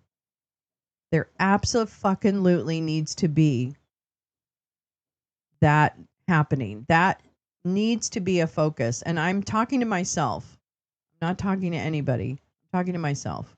Like, if there's red districts in this state, I should be making sure that there are strong Democratic candidates in each of those districts for whatever position. I'm even half thinking of, I wonder if I should run for like school board or something like that. I think it'd be terrible. I think that my life is just so, I just smoke too much weed. I probably smoke too much weed. I don't know. Maybe I don't. I don't know. Maybe I don't. I think I might think about that, though. I'll be honest with you. I actually might think about that. And then, kind of all bets would be off, and my identity would be completely out there, which, isn't a real big deal. I guess. Colorado doesn't want the hazardous shipments. Yeah. I mean, that's it's understandable why the railway would have to be considered very carefully. Maybe I don't smoke enough weed. There you go. I don't smoke weed in my sleep. Sometimes I dream about weed, but not about weed. It just happens to be there. My district had 4 choices on the D primary ballot of 12 offices, and 2 of those were listed as R and D. Oh, Max. I mean, your area is a lot of what I think about when I think about this issue, but I just know it happens everywhere, in every state. In every state it happens. Okay, here's the thing. Jane, Carla, if we are committed to this van life, I think we should create a compound. I'm serious now. I'm serious. I think we should buy a bunch of land in the middle of wherever we want to be. I don't really care. And we should buy a bunch of land, and then we each kind of figure, let's fucking do it. I'm in. I'm so serious about this. I'm so serious about this. I'm ready. I'm ready to commit. Yeah, we have storage. We have storage places. We have anything we want, Jane.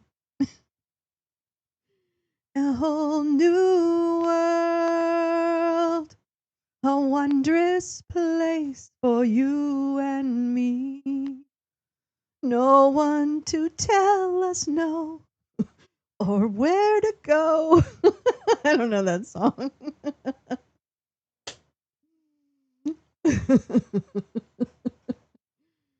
Oh, man.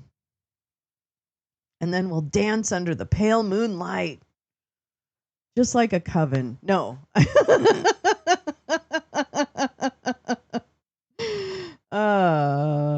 Okay, we're going to continue with this KuCoin nonsense. The kooky coin, I should call it.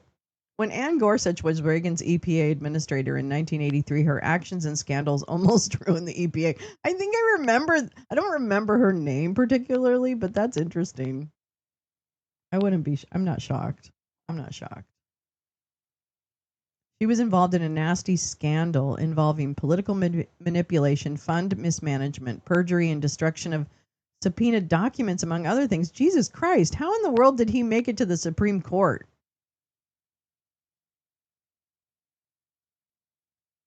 I mean, really? How? How did he make it? That's insanity. That's total insanity. Okay. All right, let's go back to the crypto. All right, here we go. KuCoin pled guilty in the United States in January to one count of operating an unlicensed money transmitting business, agreeing to pay almost $300 million in penalties to exit the U.S. market for at least 2 years and exit the U.S. market. KuCoin's indicted co-founders Chun Gan and K Tong also agreed to no longer have any role in the company's management or operations, according to the Justice Department, which deferred prosecution against them for 2 years. Wait, what?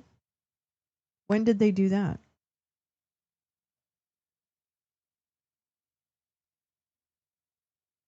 Wait, what? When did they plead guilty? What year was that? That was this year. Oh, so they're what? So they're under a deferred prosecution agreement right now until like 2027? Is that how I'm reading that? Which deferred prosecution against them for 2 years. Is that what that means? The center of the controversy was the EPA's Superfund. Oh, I think I remember that. I remember that. Did you watch any? I didn't watch the Harvard commencement. Was there something worth seeing? Teresa? Yeah, all of his crimes were an audition for the Supreme Court. Oh, see, that's a problem. We're just not playing by the same rules. All right. In a statement, White House Press Secretary KKK Caroline Leavitt told Forbes, President Dump is compliant with all conflict of interest rules. Really? Really?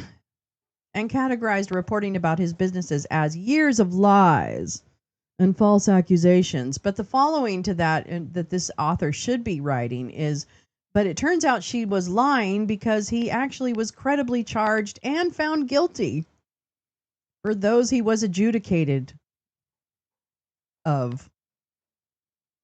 Bitch. Trump can earn income from his businesses while in office through the Donald J. Trump Revocable Trust, the same structure he used during his first term. He is its sole donor and beneficiary, while Donald Trump Jr. serves as the trustee. The Trump Organization confirmed in an April regulatory filing in Britain that Trump retains control over his businesses. As president, he has pledged to make the United States the crypto capital of the world, aligning with his expanding investments in digital assets. Representatives of the Trump nobody responded.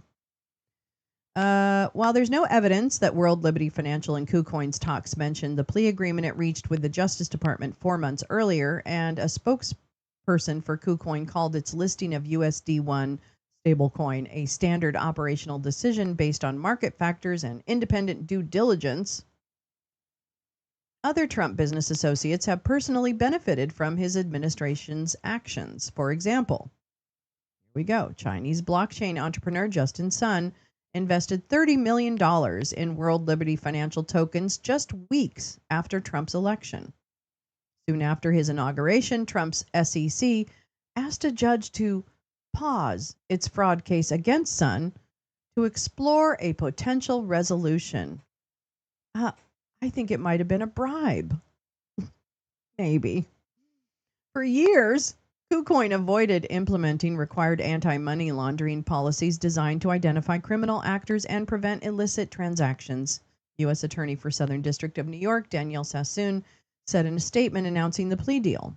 As a result, KuCoin was used to facilitate billions of dollars worth of suspicious transactions and to transmit potentially criminal proceeds, including proceeds from darknet markets, malware, ransomware, and fraud schemes. Oh my gosh, they're calling Elon Musk, Stephen Miller, and his wife Katie a throuple. That's okay. Critical quote. It's not terribly surprising to me, Molly White, a crypto researcher, told Forbes of the stablecoins trading on KuCoin USD1. It's also listed on crypto exchanges HTX and MEXC, neither of which serve U.S. customers for regulatory reasons. Well, you might ask yourself, why is it legal for a U.S.-based coin, if you will, to trade on exchanges that can't serve American customers because of regulatory reasons, which usually are put in place for reasons to protect U.S. customers? Okay?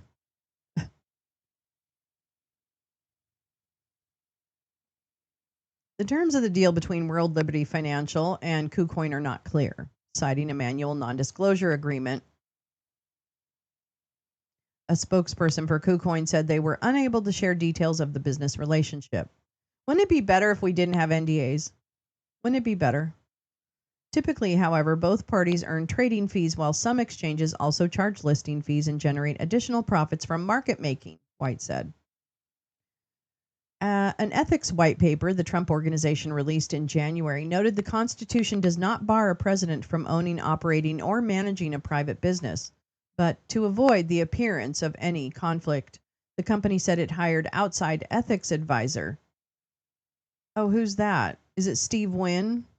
And Trump pledged to continue to keep his assets in a trust and not manage the company directly. The Trump Organization has since fired that advisor at Trump's instruction. In fact, I just want to find out, who was it? Was it Steve Wynn? No. Trump Organization fires its ethics attorney after Harvard hired him to help with lawsuit. Well, I mean, okay, so there was kind of a reason. William Burke, B-U-R-C-K. The Trump Organization fired its ethics attorney on Thursday for representing Harvard University in its lawsuit against the government. After Dump suggested it on Truth Social, raising questions about the president's independence from his business empire, which is exactly what Burke's appointment was supposed to avoid. Oh, I want to hear from Mr. Burke. Ooh, I want to hear from you, Mr. Burke. Yeah, hell yeah. Burke is the co-managing partner of the law firm Quinn Emanuel, and after he represented Trump allies like Steve Bannon, the Trump Organization hired him to be an outside ethics advisor in January, saying he would help prevent any conflicts of interest between the Trump Organization and Trump's presidency. The Trump Organization said in a press release at the time that Burke's appointment would help it with its ongoing commitment to avoiding even the appearance of ethics concern. Donald Trump stepped down, blah, blah, blah. Burke is one of the lawyers representing Harvard in its lawsuit against the Trump administration over the government's decision to freeze the school's federal funding. How? Those poor students were too scared. Yes, exactly. Students were scared to attend their graduation because of fucking Crispy Gnome and Stephen Miller and all the rest of the bitches. There's an awful video of her scowling and having a black police officer from a frame she was in so he wouldn't. Oh my God, really? Oh my God. She's just a terrible human being. Ugh. So this is really interesting.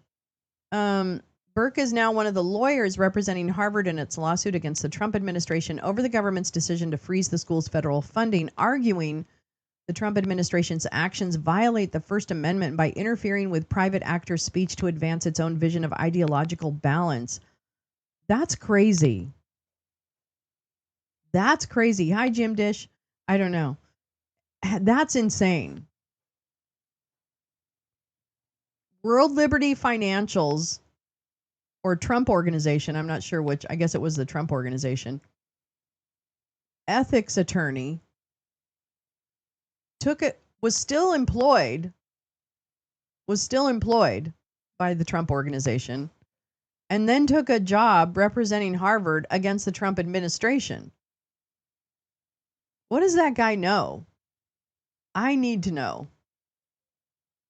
All eyes on Burke. Burke, you're my new favorite person. I must hear from you. I must, sir. I must. Please, sir. Trump is actually... Stop. Okay, wait. What is the other one? Hold on to your love. You got to hold on. Hold on. Don't let go.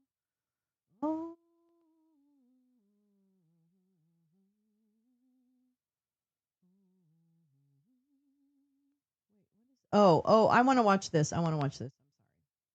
Oh, here we go. We got this too. We got a couple things. Oh my God. We got so many. Okay. Okay, wait. Oh, let me just finish this. All right. So that's that. We finished that. Oops, that's not it. Oh. Hold on, everybody. Okay. Senate Democrats introduced the End Crypto Corruption Act earlier this month, which would bar presidents and other officials from issuing, endorsing, or sponsoring crypto assets. And according to Coinbase, which is a crypto trading platform, the current USD1's market capitalization, which means how much of it is out there, is $2.14 billion worth. Here's the chart right now.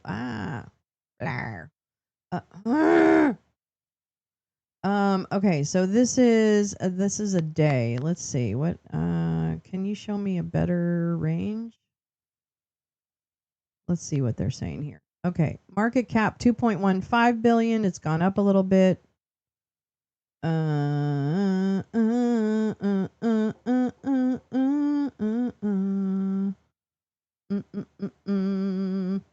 Volume 387 million in volume in 24 hours. But it doesn't give me any comparisons. I need a comparison. Oh, here we go. Price history.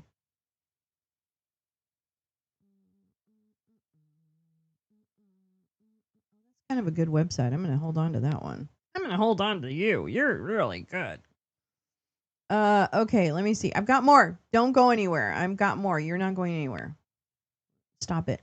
Oh, this was the actual DOJ. Now this is the Justin Sun piece. From the Wall Street Journal from May 22nd, 2025.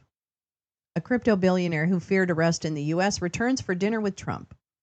Justin Sun, whose digital currency network is popular with the crypto industry's criminal underbelly, is a top investor in Trump's meme coin, which is different than the stable coin. So you've got $Trump, which is the meme coin, not based on anything, just like shits and giggles. And then you've got $USD1, which is a coin that is tied to the fluctuation in the dollar.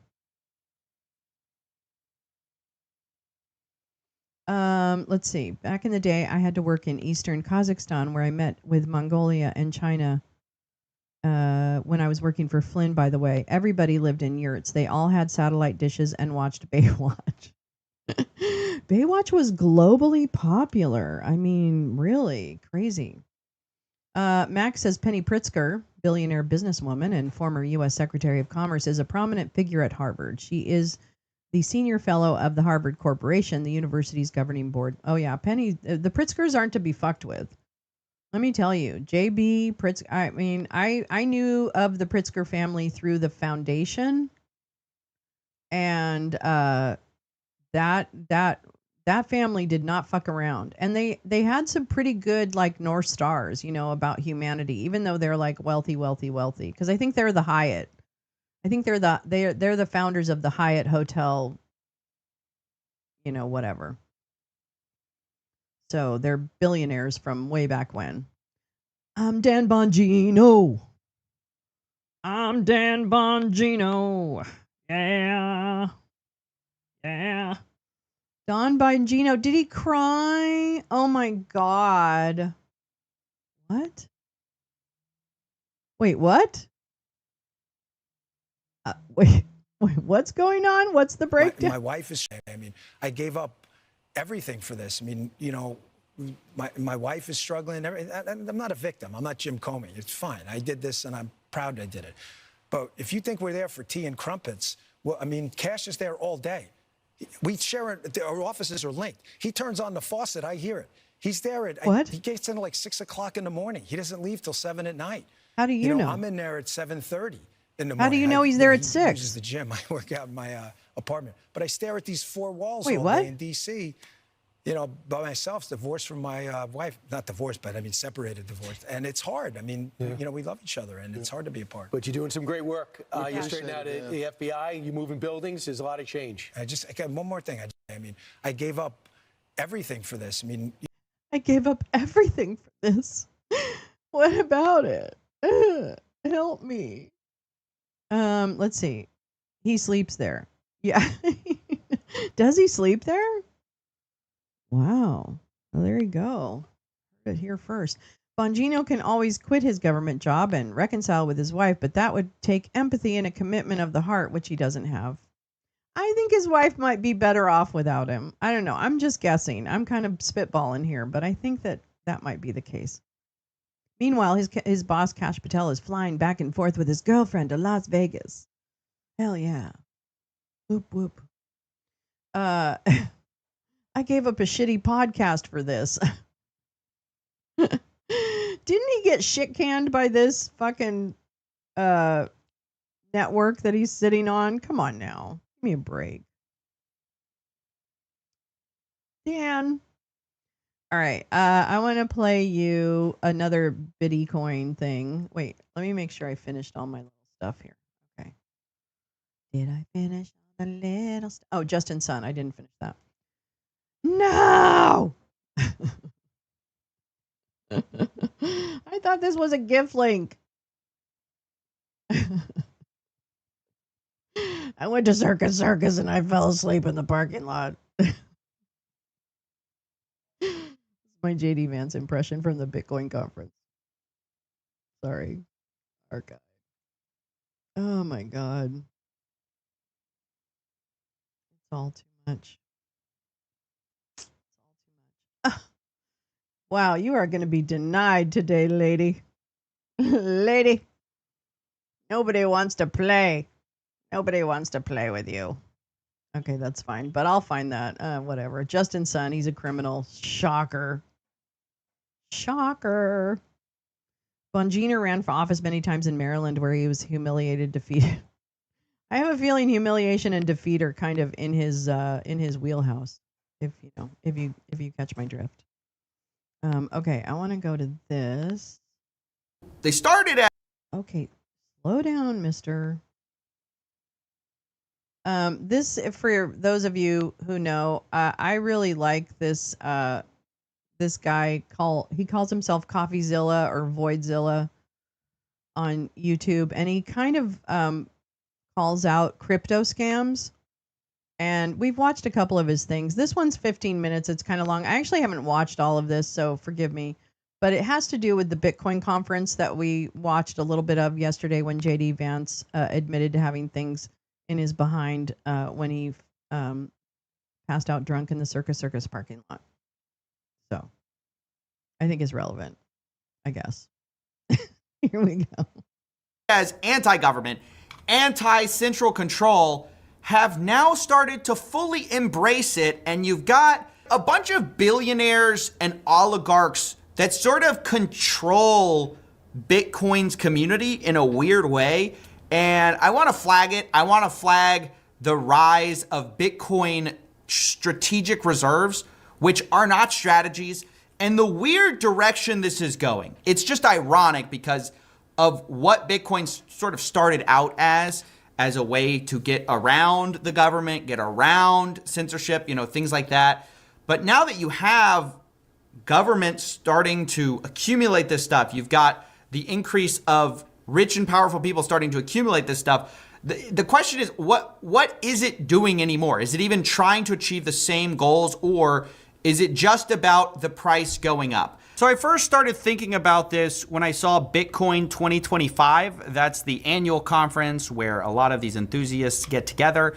And I really saw a huge uptick in the number of politicians who suddenly showed up saying they're true believers. They've always believed in the technology. They're all in on Bitcoin, and they say, look, it's going to the moon. Where do you see Bitcoin in 2 years and in 5 years? I think I sort of alluded to it earlier, but I think we're going to the moon, guys. I mean, it's going to be awesome.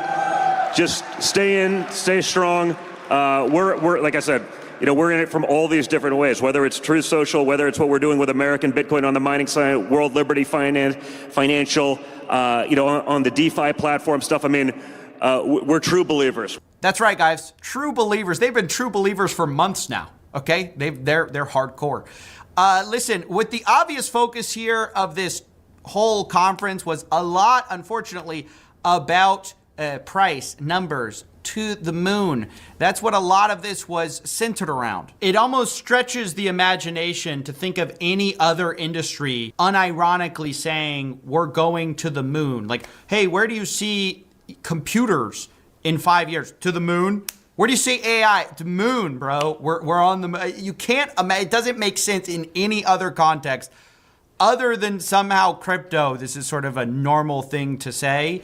And if you thought that was the only example of that type of behavior, just wait until our next talk. Immediately, I was greeted by one of the Winklevoss twins, who you may remember as, making billions from Facebook.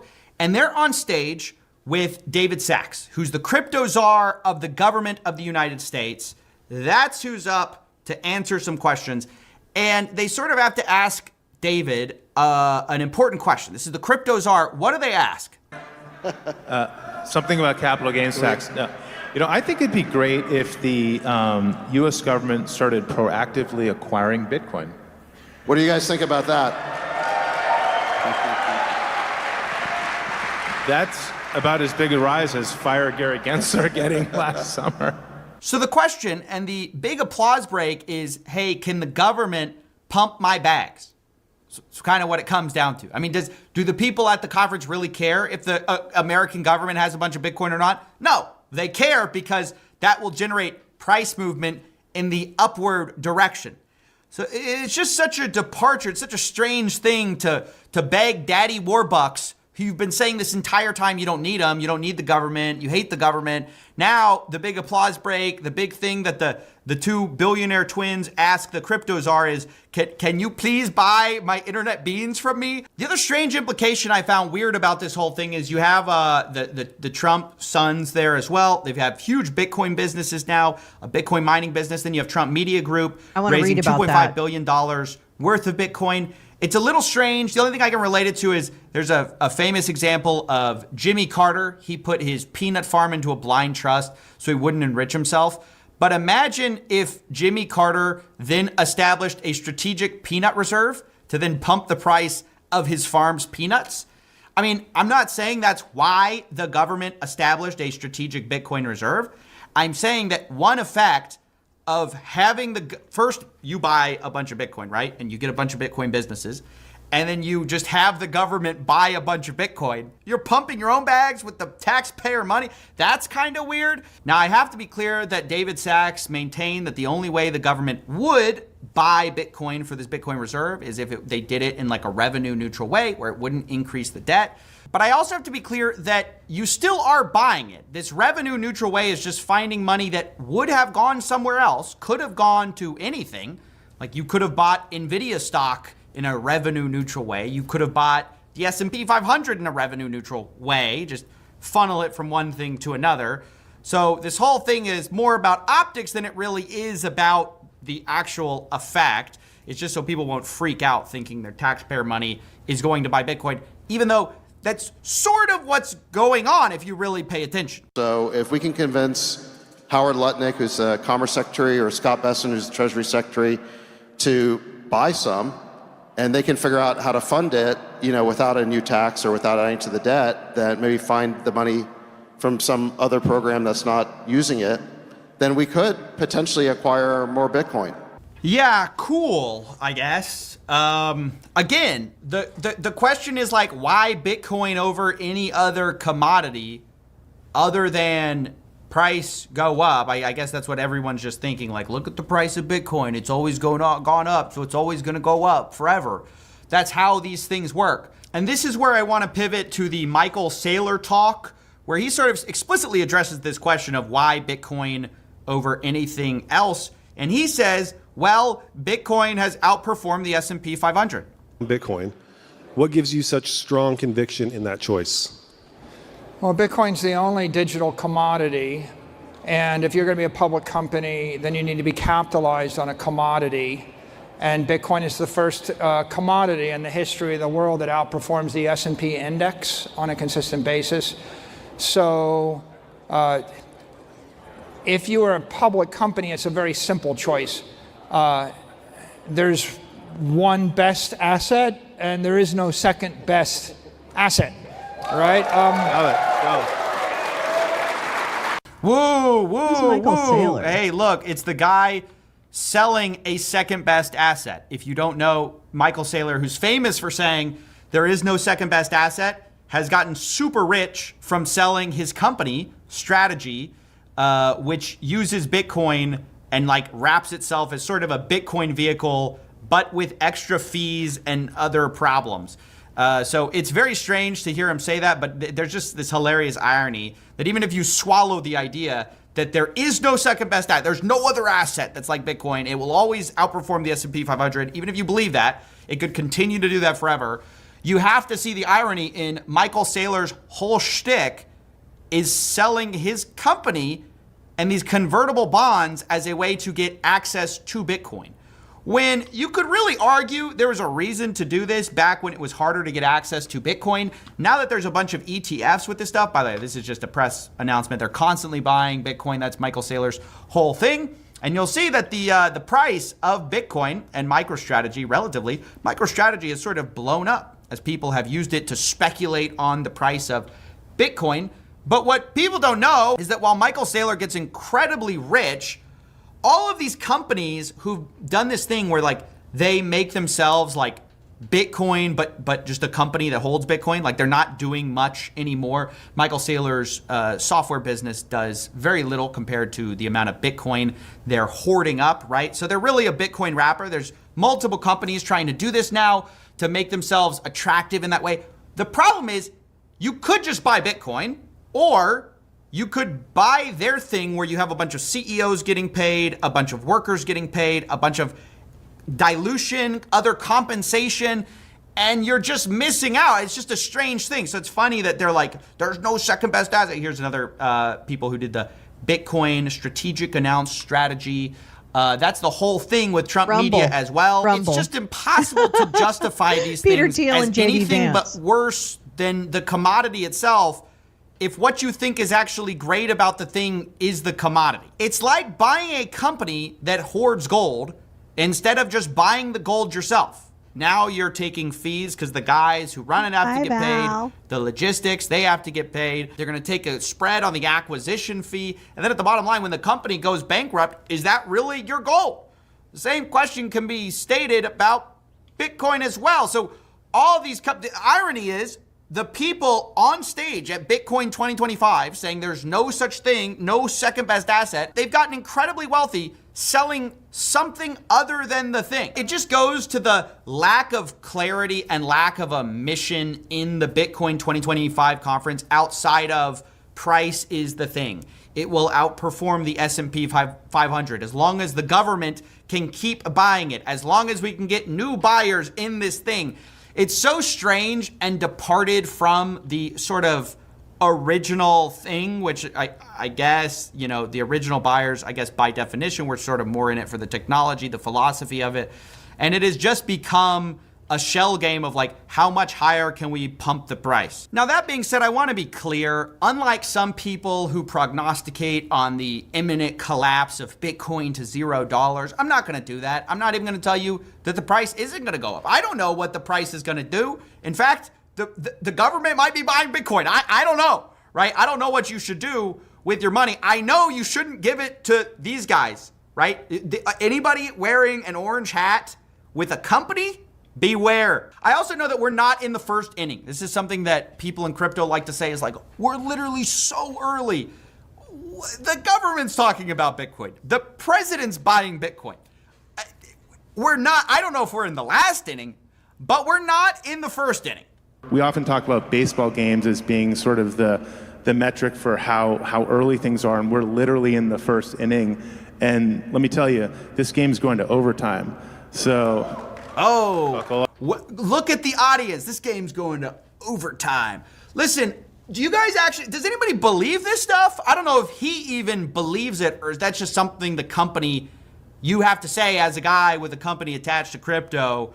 But what would it take to get in the second inning? Okay, if the president buying Bitcoin didn't get you in the second inning, what will? This is such a stupid comment on so many levels. You can actually look at the market cap of all of the world's assets and you can see gold's number 1. Bitcoin is number 6. It's only behind by a factor of 10, which if it keeps improving at the current rate, like how much higher do you guys think this stuff can go? It's already worth more than Google, Silver, Vanguard, Meta, and only trailing behind some of the most valuable companies mankind has ever created. And gold itself. I mean, it's just so insane to be like, yeah, we're in the first inning. You're definitely not. And what's funny about this whole exchange is even David Sachs seems to realize that it's kind of a stupid analogy. So he says, you know, I don't really want to think about this in terms of price or something like this. I want to measure this in terms of innovation, but then immediately gives a nod, which is, again, about the price. You know, I don't want to measure... you know, what we accomplish exactly through price levels. I guess I want to measure it through innovation levels, but. And what that actually means, I don't know if CoffeeZilla is going to hit on that point, but what I hear David Sachs saying when, yeah, really, Bernie Madoff's like, whatever. What I hear David Sachs actually saying is that the innovation is how digital currency and blockchain will take over transactions. That is the way that David Sachs gets excited about it, because it then draws in all kinds of potential revenue streams. And that is really where the money is. He doesn't care about the price of Bitcoin. He cares about how can they, his PayPal mafia friends, etc., which he is part of that, how they can transform transactions and monetize that for themselves. That's it. That's it. Well, it's going to be part of our lives. So I think it behooves us to really understand as much as we can about this nonsense. All right, we have a couple more minutes, and then we'll come back to something, because I have a story about the American Bitcoin mining venture, which is Eric Trump's what he was referring to earlier in the video. I will say that I did notice that Bitcoin just hit a new all-time high the other day, and that was great to see. Yeah. Pause for applause. Like, come on, man. This is not an anti-Bitcoin video. This is a, hey, grifters are invading you guys, and it's all about like the businesses the guys on stage own that are going to benefit from the government, different people getting involved, and just hyping this forever, right? The people on stage, almost all of them, have Bitcoin investments somewhere. I think David Sachs may be the only person who says he divested from all his crypto, but the Winklevoss twins, Michael Saylor, the Trumps, like all of these guys will hugely be benefited by the price going up forever and your taxpayer money being spent to pump prices. When, to be clear, that was never the point of crypto in the first place, is so governments could hoard it. So it's all nonsensical and antithetical to the original mission of this stuff in the first place, which I think is what makes it so incoherent and fascinating to watch. It's bizarre the way it's become sort of cultish. And look, I don't even blame the OG crypto guys for this. I think a lot of times they probably feel their own movement has been co-opted, as most things do when you have kind of crazy price runs like this. People just become obsessed with the price. But it's just a very strange thing, and I want to warn you guys against these announcements of these Bitcoin reserves. Oh, Tesla, Clurl, Rumble, everybody's doing a Bitcoin reserve because it seems cool. Guys, it's not a strategy, right? To just say price go up, right? You have to have an idea of what you're going to do with it. It's not clear what these companies are. You know, there's ways to hedge for inflation. Even the people who are like, we're just hedging for inflation. There are ways to do that aren't sexy. You could buy some tips, okay? Look it up. They're not going to do that because there's no headline in it, right? They're selling you something, and you have to be aware of this. Anyways, yeah, I just wanted to talk about that because I thought this speed. I really love his energy and the fact that he came into this as more of a crypto mindset than as a person who calls out crypto scams. But I think the bottom line is, and I understand, yeah, there's so much to it, and I think, you know, a little bit by design, but the blockchain is here to stay, and crypto is basically here to stay. It's not based on anything. Think of it like in most cases, think of it like a Beanie Baby, right? A collectible, right? And that there's demand for collectibles and supply and demand and things like that. So it really operates on that kind of trading level. I think of it more as like a secondary market, if you will. And the problem is just like the brokerage industry, the people who are really making the money are the ones who are tulips. Yeah, exactly. Tulips. Exactly. But there's no Beanie Baby. Can you imagine that? It's like a digital Beanie Baby. Well, yeah, I'm telling you, it's like a digital Beanie Baby, and that's the kind of it operates in my mind much like the stock market does here.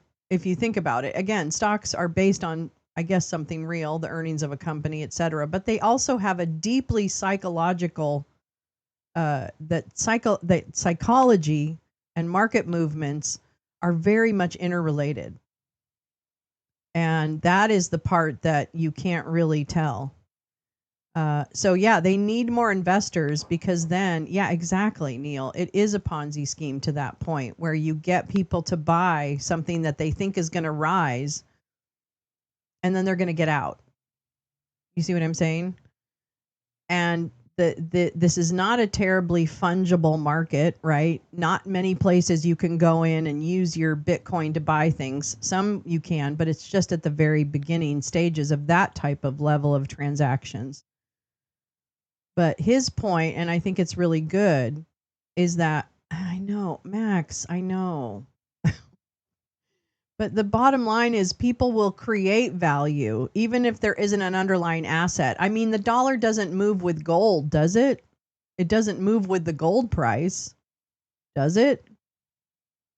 It's many factors. And that's the same with these type I'd call speculation. That this is much more to me like the day traders that kind of, try to basically make money off the spread. And that is, whatever. But the point he's making, and I think the thing that the place where we should be aware that this is happening is the players who are investing in the businesses that are actually generating all of this hype, for something that isn't based on anything. Now, they're trying to push the stable coins, which are supposed to be tied to the price, like they talked about, tied to the dollar. The other piece is that I think, like who's making money off of crypto is one like big question, right? Who's making money off of crypto? The second big question is who's pumping money into crypto and where is that money going? For example, the money coming from the Saudis, etc. So that is, yeah. All right, let's read one more article and then I got to go. Okay, hold on. Thank you for coming to my TED Talk. All right, let's go. Let me do this. All right, this is from the BBC from a week ago. Who is that guy? That's David Sachs. Oh, CoffeeZilla. I'll send you a link, Teresa, in DMs. All right, this is about Eric Trump's little venture and what we're talking about. The Bitcoin hum that is unsettling Trump's MAGA heartlands. If stable coins are tied to the US dollar, say what happens if the US dollar tanks as some of those good galoots desire. Well, see, the point is it really doesn't matter for them. Once the transactions are done and all the fees and all the rugs have been pulled and all of that, right, where they invest in something really heavily and then the minute it goes up, they dump it, it dumps everything. That's where they're going to make their money, the big boys and girls. They don't really care if the dollar tanks. Once all the transactions have been done, it doesn't really matter. The trading fees are really, yeah, exactly. Yep. Right. Okay. Let's see. Let's move over here, please. All right. Boop, boop, boop. For the last 5 years, make this, oops, I don't want to make it that big. There we go. A loud hum has been a continual backdrop to birdsong and the occasional barking dog in the village of Dresden, New York State. Coming from the nearby Greenwich Generation power plant, which had been mothballed for years before, the sound angered some local people. It's an annoyance, says Ellen Campbell, who owns a house on Seneca Lake a short distance away. If I sit out by the lake, I would rather not hear that. We didn't sign up for the constant hum. The issue here in Dresden, a village of about 300 people surrounded by winding country roads, single-track rail lines, and farms growing grapes and hops, sounds like a familiar story about the tension between nature-loving locals and economic development. Oh, hi, Karen. How are you, darling? Well, this article is a little bit long, so you got a few minutes to check in with everyone. But their annoyance is also a signal of something less expected. Policies of U.S. President Donald Trump meeting resistance from people in the rural areas whose votes drove his return to the White House. And the cause? Bitcoin mining. An energy-intensive process that relies on powerful computers to create and protect the cryptocurrency. Bitcoin mining has grown rapidly in the country over recent years. The current administration, unlike Joe Biden's, is intent on encouraging that industry. Trump has said he wants to turn the U.S. into the crypto mining capital of the world, announcing in June 2024 that we want all the remaining Bitcoin to be made in the USA. This has implications for rural communities throughout the U.S., many of whom voted for Trump. There's the power plant in New York, the Bitcoin. Wow. That's a Bitcoin mine. Oh boy. Installations like the one at the power plant near Dresden are appearing across the country, drawn by record high cryptocurrency prices and cheap and abundant energy to power the computers that do the mining. There are at least 137 Bitcoin mines in the U.S. across 21 states, and reports indicate that there are many more planned. According to estimates by the U.S. Energy Information Administration, Bitcoin mining uses up to 2.3% of the nation's grid. I'm going to read that again. According to estimates by the U.S. Energy Information Administration, Bitcoin mining uses up to 2.3% of the nation's grid today. Think about that. The high energy use and its wider environmental impact is certainly causing some concern in Dresden. But it's the unmistakable hum that is the soundtrack for discontent in many places with Bitcoin mines. Produced by the fans used to cool the computers, it can range from a mechanical whir to a deafening din. We can hear a constant buzzing, says another Dresden resident, Lori Fishline.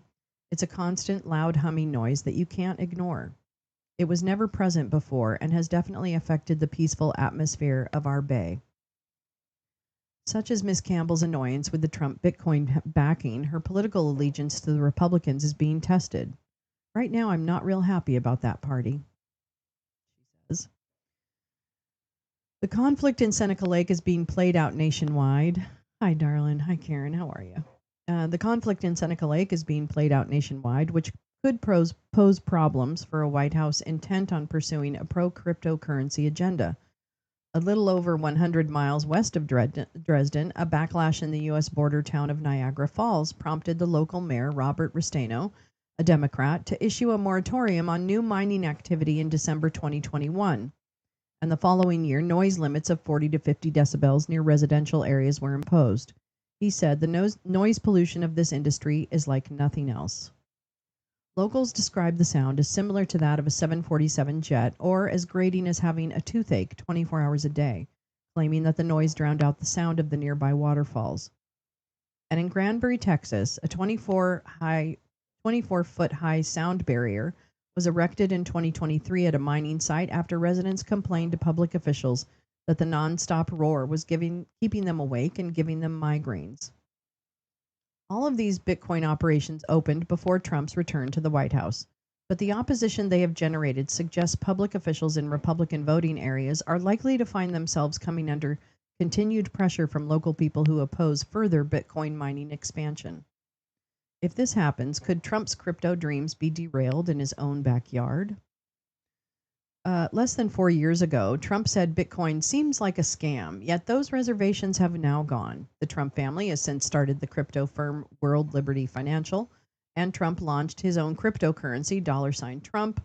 220 of its top buyers were invited to a private gala dinner with the president last Thursday. Trump's sons, Eric and Donald Jr., are behind a crypto mining venture called American Bitcoin, which plans to trade on NASDAQ. Oh, okay. And aims to build one of the world's largest and most efficient Bitcoin mining platforms rooted in American soil. Bitcoin mining has boomed in the U.S. partly because of a crackdown in China in 2021, which was due to concerns over its environmental damage. Alexander Neumiller, an expert at the University of Cambridge's Center for Alternative Finance, says that although it's hard to trace every last mine, it's clear that the U.S. is now the leading Bitcoin producer, mining about 40% of the world's supply. Dresden is in New York's Finger Lakes region, a rural area sliced through with deep glacial lakes, which attracts tourists drawn by its wineries, breweries, and outdoor pursuits. In Yates County, home to Dresden and the Green Ridge plant, around 60% of voters picked Trump last November. According to the owners of the mine, Green Ridge Generation, Anywhere from 40 to 120 Bitcoin a month are being produced at the plant, along with some energy that flows back to the grid. It's so weird. I know, Lee. More crypto. The company, which turned down requests for an interview, has argued that they converted a coal-burning operation into a relatively cleaner gas-fired power installation that complies with state environmental laws. A crapto. Yes, Max. Yes. That wins. Crapto. That is it. I wish I could highlight that. Let me see if I can highlight that. Will it let me highlight it? Come on. Oh, I can't get this thing to work. I feel like I just can't. I have like such a janky system here. Anyway, okay, here we go. But amid public concern, New York State and Greenridge are currently engaged in a protracted legal battle over the plant's future. With some of the strictest environmental laws in the country, New York officials are challenging whether the gas-fired plant is permitted under the regulations that allowed the old coal plant. Power generation and Bitcoin mining has been allowed to continue during appeal proceedings. Abby Buddington, who owns a house in Dresden and has been at the forefront of the fight against the crypto mine, says it has become a big issue locally. The climate changed both environmentally as well as in our quiet little community, she says, recalling raised voices at contentious town hall meetings. Miss Buddington is trying to change minds in Dresden and through her network elsewhere around the country. There are some who are environmentally concerned and who may be Republican-leaning. She says, what we've found nationally is even in red states, once elected officials are educated properly and know the harms, they are very opposed. But not all are convinced. They've been a good corporate neighbor, says Dresden recently elected Mayor Brian Flynn about the mine. I'm pro-business, whether it be Greenridge or local agriculture. I think it's important to have a mix of both industry and recreation. Oh, okay. Okay, Brian. Legal battles like the one in Seneca Lake are bringing home the realities of an industry that at first glance might seem to contain to banks of data servers removed from the real world. Bitcoin miners, who are not actually extracting anything from the earth, verify transactions by solving extremely difficult cryptographic problems that require powerful computers. In return, they are rewarded with Bitcoin. So weird. Oh my God. As the price of Bitcoin has shot up to its current value of around $100,000, ever-increasing amounts of computing power have been needed to win crypto rewards, shutting out smaller miners in favor of large collectives and companies. Oh, well, what could go wrong? As well as the hum, mining's energy use has environmental impacts. A Harvard study published in March in the peer-reviewed science journal Nature Communications found that Bitcoin mining exposes millions of Americans to harmful air pollution each year, and that 34 Bitcoin mines consumed a third more electricity than the city of Los Angeles. There was some pushback from the crypto industry to the study, which was called the environmental burden of the United States Bitcoin mining boom. According to the Cambridge Bitcoin Electricity Consumption Index, mining globally uses approximately 0.7% of global electricity consumption. Woo. So this is the demand. Sorry, it's not very... Okay. Latest data to May 2025, and you'll see that last year, terawatt, not terawatt hours. So last year was 159 terawatt hours, and so far this year it's at 67%, or 67 terawatts. And it's May. That has a knock-on effect on local energy prices, which is also provoking a backlash in some areas. In 2017, Bitcoin miners flooded into Plattsburgh, New York, a city of about 20,000 people a couple of hours to the north of Dresden, because of cheap hydroelectricity rates. We were getting Bitcoin applications from operators all around the world, said the city's mayor at the time, Colin Reed. Yet they used so much power that electricity rates shot up. Within a year, some residents were paying up to 40% more during winter months, Reed says. Well, there you go. Oops, I'm missing a little bit of chat here. I'm missing a little bit of chat. Still, yes, Karen, she is gallivanting. So impressive. Yet they used a blah, blah, blah. Okay, the following year, he and other local lawmakers passed rules against buildings blasting out hot air. Fortunately, we put a stop to it, he says, noting that all but one Bitcoin mining operation left the city. Resistance to Bitcoin mines extends to places with the biggest Trump support. Cindy Roberson was retired and unaware of the crypto industry until a Bitcoin mining operation moved to her small town in North Carolina in 2021. Oh, really? Is it, Neil? I didn't know that. The locals banded together and managed to ban new Bitcoin developments in their area, but the existing one was allowed to stay, and the bitterness of the fight made her decide to move south to Gilmer County in Georgia. There, Ms. Roberson has campaigned against crypto mining in a region that is solidly pro-Republican. In the country where she lives, she says that about 1,000 people came to a public meeting to oppose a mine, which then wasn't allowed to operate. Just north of Gilmer, the Fannin County Commission has enacted a ban on crypto mining, while a Georgian commission representing 18 primarily rural counties has published advice on how to restrict the development of Bitcoin mines. Oh, I kind of want to read that. When you're in my backyard, when you're in my town trying to wreck our property and our peace, people will tell you it's a hard no, says Ms. Roberson. Although 80% of local people backed Trump last November, that support doesn't appear to stop people opposing one of his key crypto goals. The Trump administration is not planning to do away with all regulations around crypto mining, but it is ready to actively help companies open power plants next to their mines. In an interview with Bitcoin Magazine in April, Commerce Secretary Howard Lutnick said, "We're going to make it so that if you want to mine Bitcoin and you find the right place to do it, you can build your own power plant next to it." Going on to argue that such projects, remember the small modular reactors? Hi, remember yesterday's show where we talked at length about small modular nuclear reactors? Yeah. Putting it together, bit by bit. Didn't hit the note. We're going to make it, blah, blah, blah. Going on to argue that such projects would stop these stories about you're taking too much power and now the cost of operating my refrigerator is higher. What? How does that make it less expensive? Wait, what? What's MSM? What's MSML? What's MSML?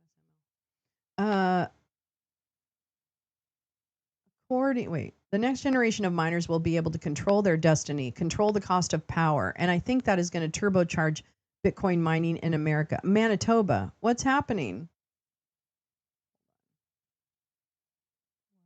What's happening in Manitoba?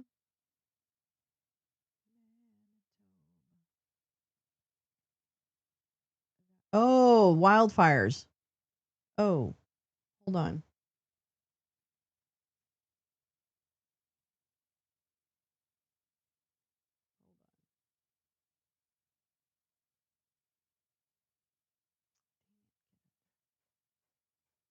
Oh my goodness.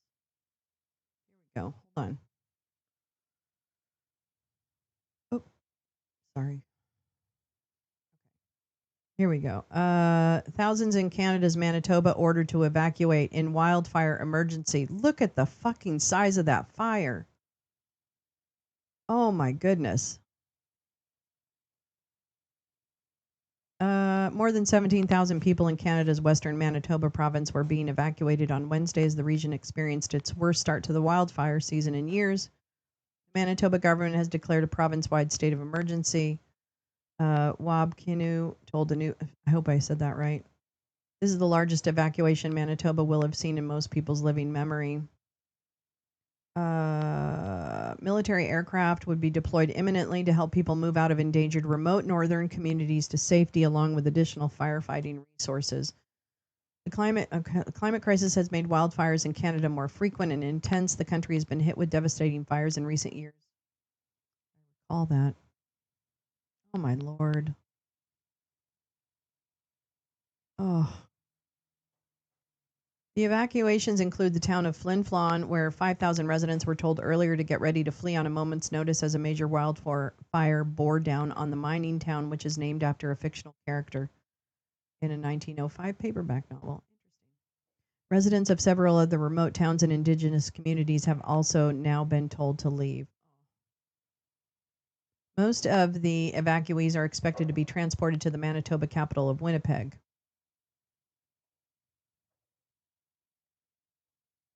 Oh, I'm so sorry. I'm so sorry. Yeah. Yeah, exactly. Who started the fucking fire? Okay, let's go through this. Thank you for that, Badger. Thanks for letting us know. According to Zach Shapiro, head of policy at the Bitcoin Policy Institute, a U.S. think tank, a thoughtless U.S. think tank that researches emerging monetary networks, that process has already begun. There are states that are passing laws specifically prohibiting municipalities from banning Bitcoin mines. It's a mechanism by which mining companies can fight back. And the nature of Bitcoin mining means that if it meets resistance, it can quickly move on to somewhere more favorable. When Colin Reed tackled the mines in Plattsburgh, he saw how easily they could change location.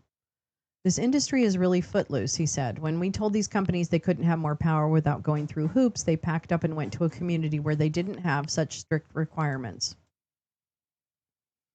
Local opposition is not Trump's only challenge. Could the sea, for example, be a better location for Bitcoin mining? Mr. Shapiro believes that with miners looking for the lowest cost, they could turn to leftover renewable energy that can't be used by other applications. Wind power in the ocean can't be used to power a city, but you can set up an offshore platform that captures offshore wind and tidal energy and use that to mine Bitcoin. Because there's not another buyer to use that energy, it's probably ultimately where Bitcoin mining operations move. It could also be that in the cryptocurrency race, Bitcoin might not be the best bet. Reed, who is an energy economist, is skeptical about the staying power of energy-intensive Bitcoin because he believes other more efficient alternatives are going to emerge. That's possible. I see that. I think that's possible. With the White House egging on the industry, fights over Bitcoin mining will inevitably play out in smaller forums in state and local governments and tiny places like Dresden. But one constant in the short history of Bitcoin has been volatility. It might be in boom times now, yet a downturn in the price, shifts in energy sources, and changing crypto needs could fundamentally reshape the Bitcoin mining landscape, no matter how much Trump wants to keep it in the U.S. That's very interesting. We're going to have to, we'll slowly try to learn as much as we can. I understand it's very frustrating, and frankly, it kind of feels silly sometimes.